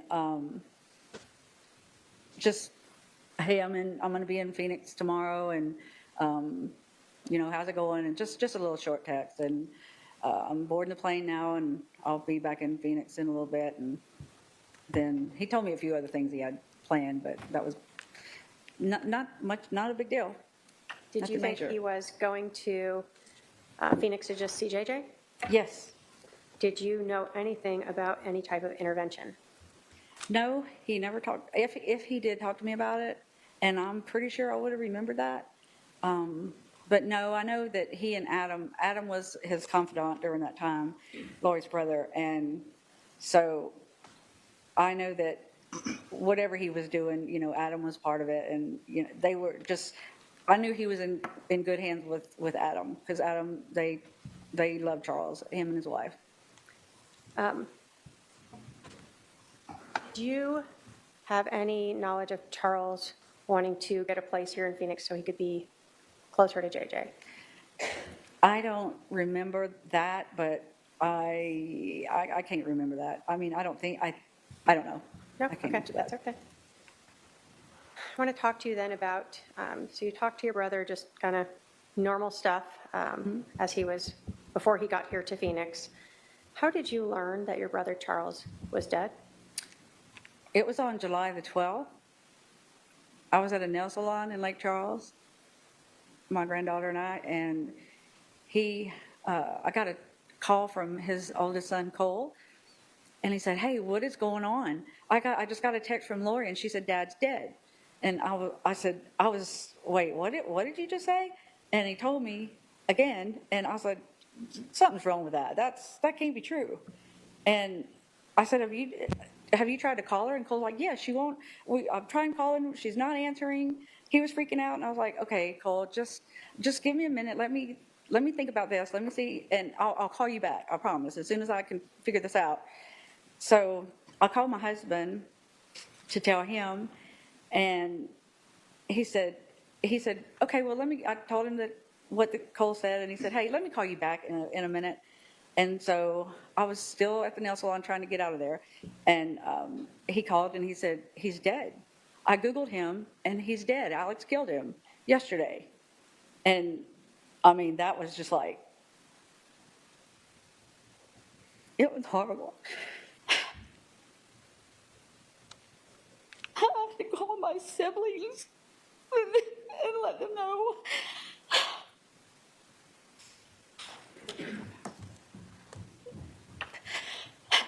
Thank you.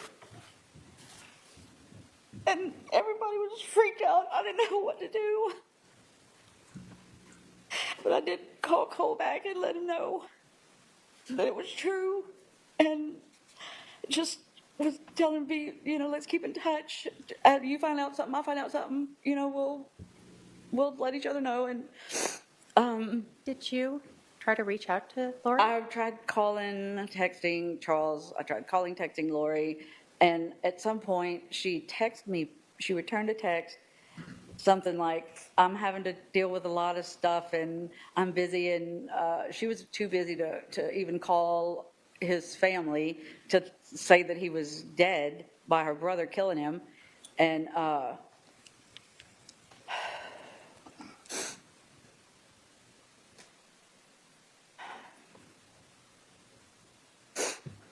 Take a breath. So you had tried to reach her and she was too busy to talk to you. yeah.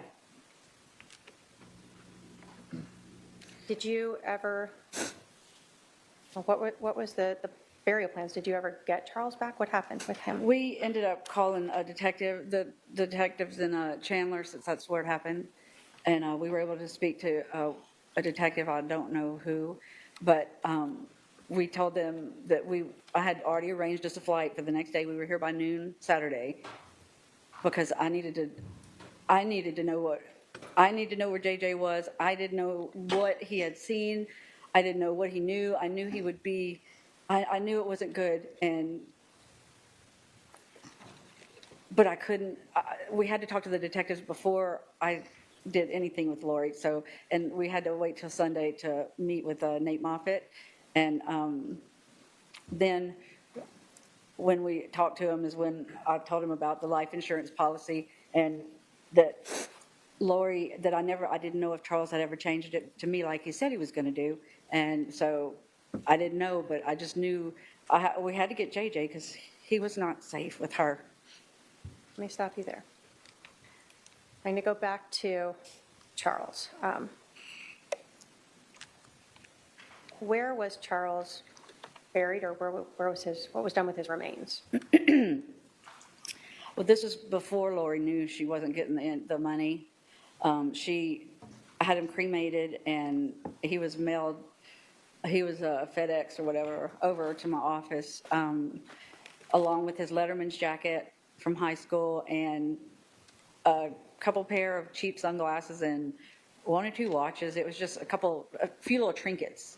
And Charles had a watch collection, and she just sent some crap.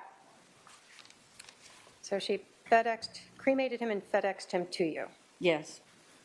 Sent him to your work office? Yes. Now you're saying this is before she learned the life insurance policy was not going to be, she was not going to be the beneficiary. Did you set up like a service for Charles? Yes, my family and I made arrangements for a memorial service to happen in Lake Charles on August the 3rd, which was, he was killed July 11th. So took us a little bit to put it together, but we did. Did you talk to Lori about having JJ come out for Charles's service? I think the last time I talked to Lori was she told us that she wanted, I asked her, what can we do in Houston? I was trying to be nice because I knew she had something to do with his murder. And I'm not one that can just lie off the cuff. I'm a bad liar. And so when I did talk to her, and it was a long, awkward conversation I had with her, but I was like, what do you want us to do with that stuff at the house in Houston? And But when we got to the house in Houston, and she did, yeah, y'all please go do what you want to do with it, see what Cole wants, you know, y'all split it up, y'all take it. She gave you permission to go to the house Yes. in Houston and take whatever was there? Yes, and when we got there, none of Charles's personal belongings were there, nothing at all. And that, I couldn't figure out why nothing of Charles's or JJ's was there. Or wait, nothing of Charles's was there. Just his business files and the big furniture, but, you know, sofa, beds, stuff like that. So you went there, you did that.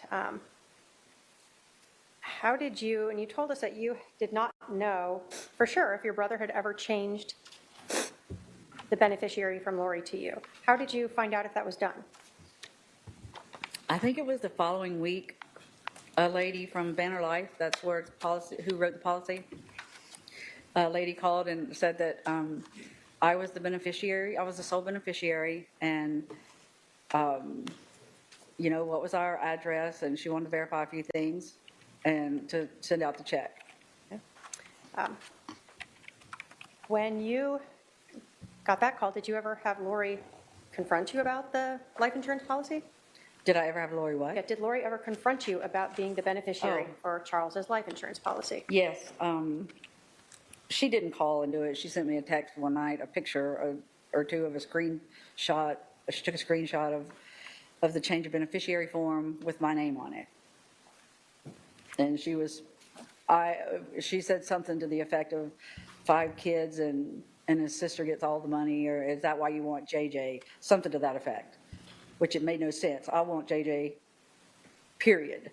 That was a dumb statement by her. So let me ask you this. So she told you, again, that she was left with these 5 kids, right? Yeah, 5 kids. She had Colby and Tylee and JJ. And at that Colby time- was out of the house, so it was just Tylee and JJ. So she's messaging you this, saying how upset she is because she has 5 kids to take care of. Yeah. And then she tells you that, is this why you wanted JJ to come to Charles's service? No, I had already gotten the okay from her to come get him. I was going to fly here, pick him up, go back to Louisiana, keep him for a week and attend so he could attend the service during that time. And when she found out when she found the change of beneficiary form, she said that she was too busy. They were moving to Hawaii, and it would be too confusing for JJ to come, and he needed to be with her. So after she found out and had confronted you about that change of beneficiary where you are now getting Charles's life insurance policy, she changed her mind and refused to let JJ go to Charles's service, his Yes. service.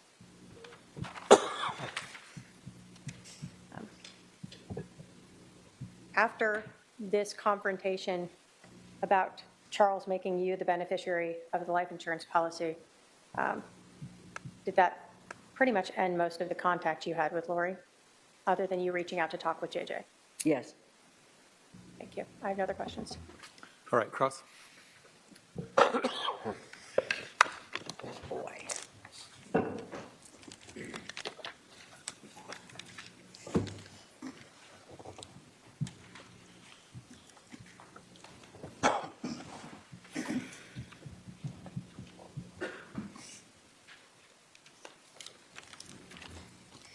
Ms. Lecoq, where were you on July 11th, 2019?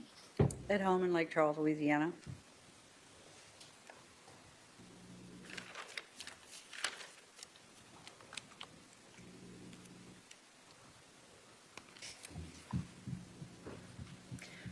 Were you aware at all of the relationship between Charles and Tylee? It was, let's say, it was a bit contemptuous. It seemed like there was always a lot of drama going on, and so that's all I knew. He didn't say too much about it, and I didn't pry.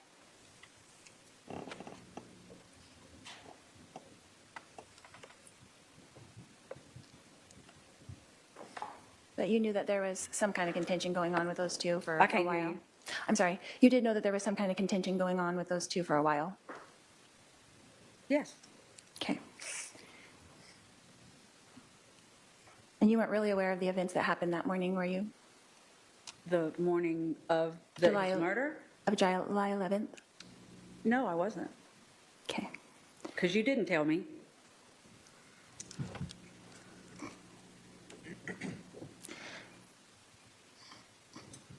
Ms. Woodcock, did you see or hear or personally witness me conspire with Alex Cox to kill my husband, Charles Vallow? No, but I saw a ton of evidence that did. Thank you. No further questions. All right, redirect. Just briefly. You were asked about the relationship between your brother and Tylee. How old was Tylee when Lori and Charles got married? She was 3, or right around 3. So was Charles in her life for most of her like memorable years? Exactly, yes, he was. And how old was she in July of 2019? She was 16. Yeah, So a teenager. yes. In terms of their relationship, are you saying that Charles and Tylee never had good times? Oh, I'm not saying that. I saw them have good times, and it wasn't, it wasn't that they couldn't look at each other, or, it wasn't like that. But, I mean, yeah, a teenage girl on one is hard anyway, but I do know that there was a lot of issues with her dad and Lori with her ex-husband and custody, and it was a mess. It was a mess. So Kylie had a lot going on in her life, Yes, she did. and you would see her and Charles at times have difficulty getting along. I never really saw anything that sticks out in my mind. But I just know he'd tell me how it was just difficult. And, as a step parent, it can be very difficult. I can attest to that.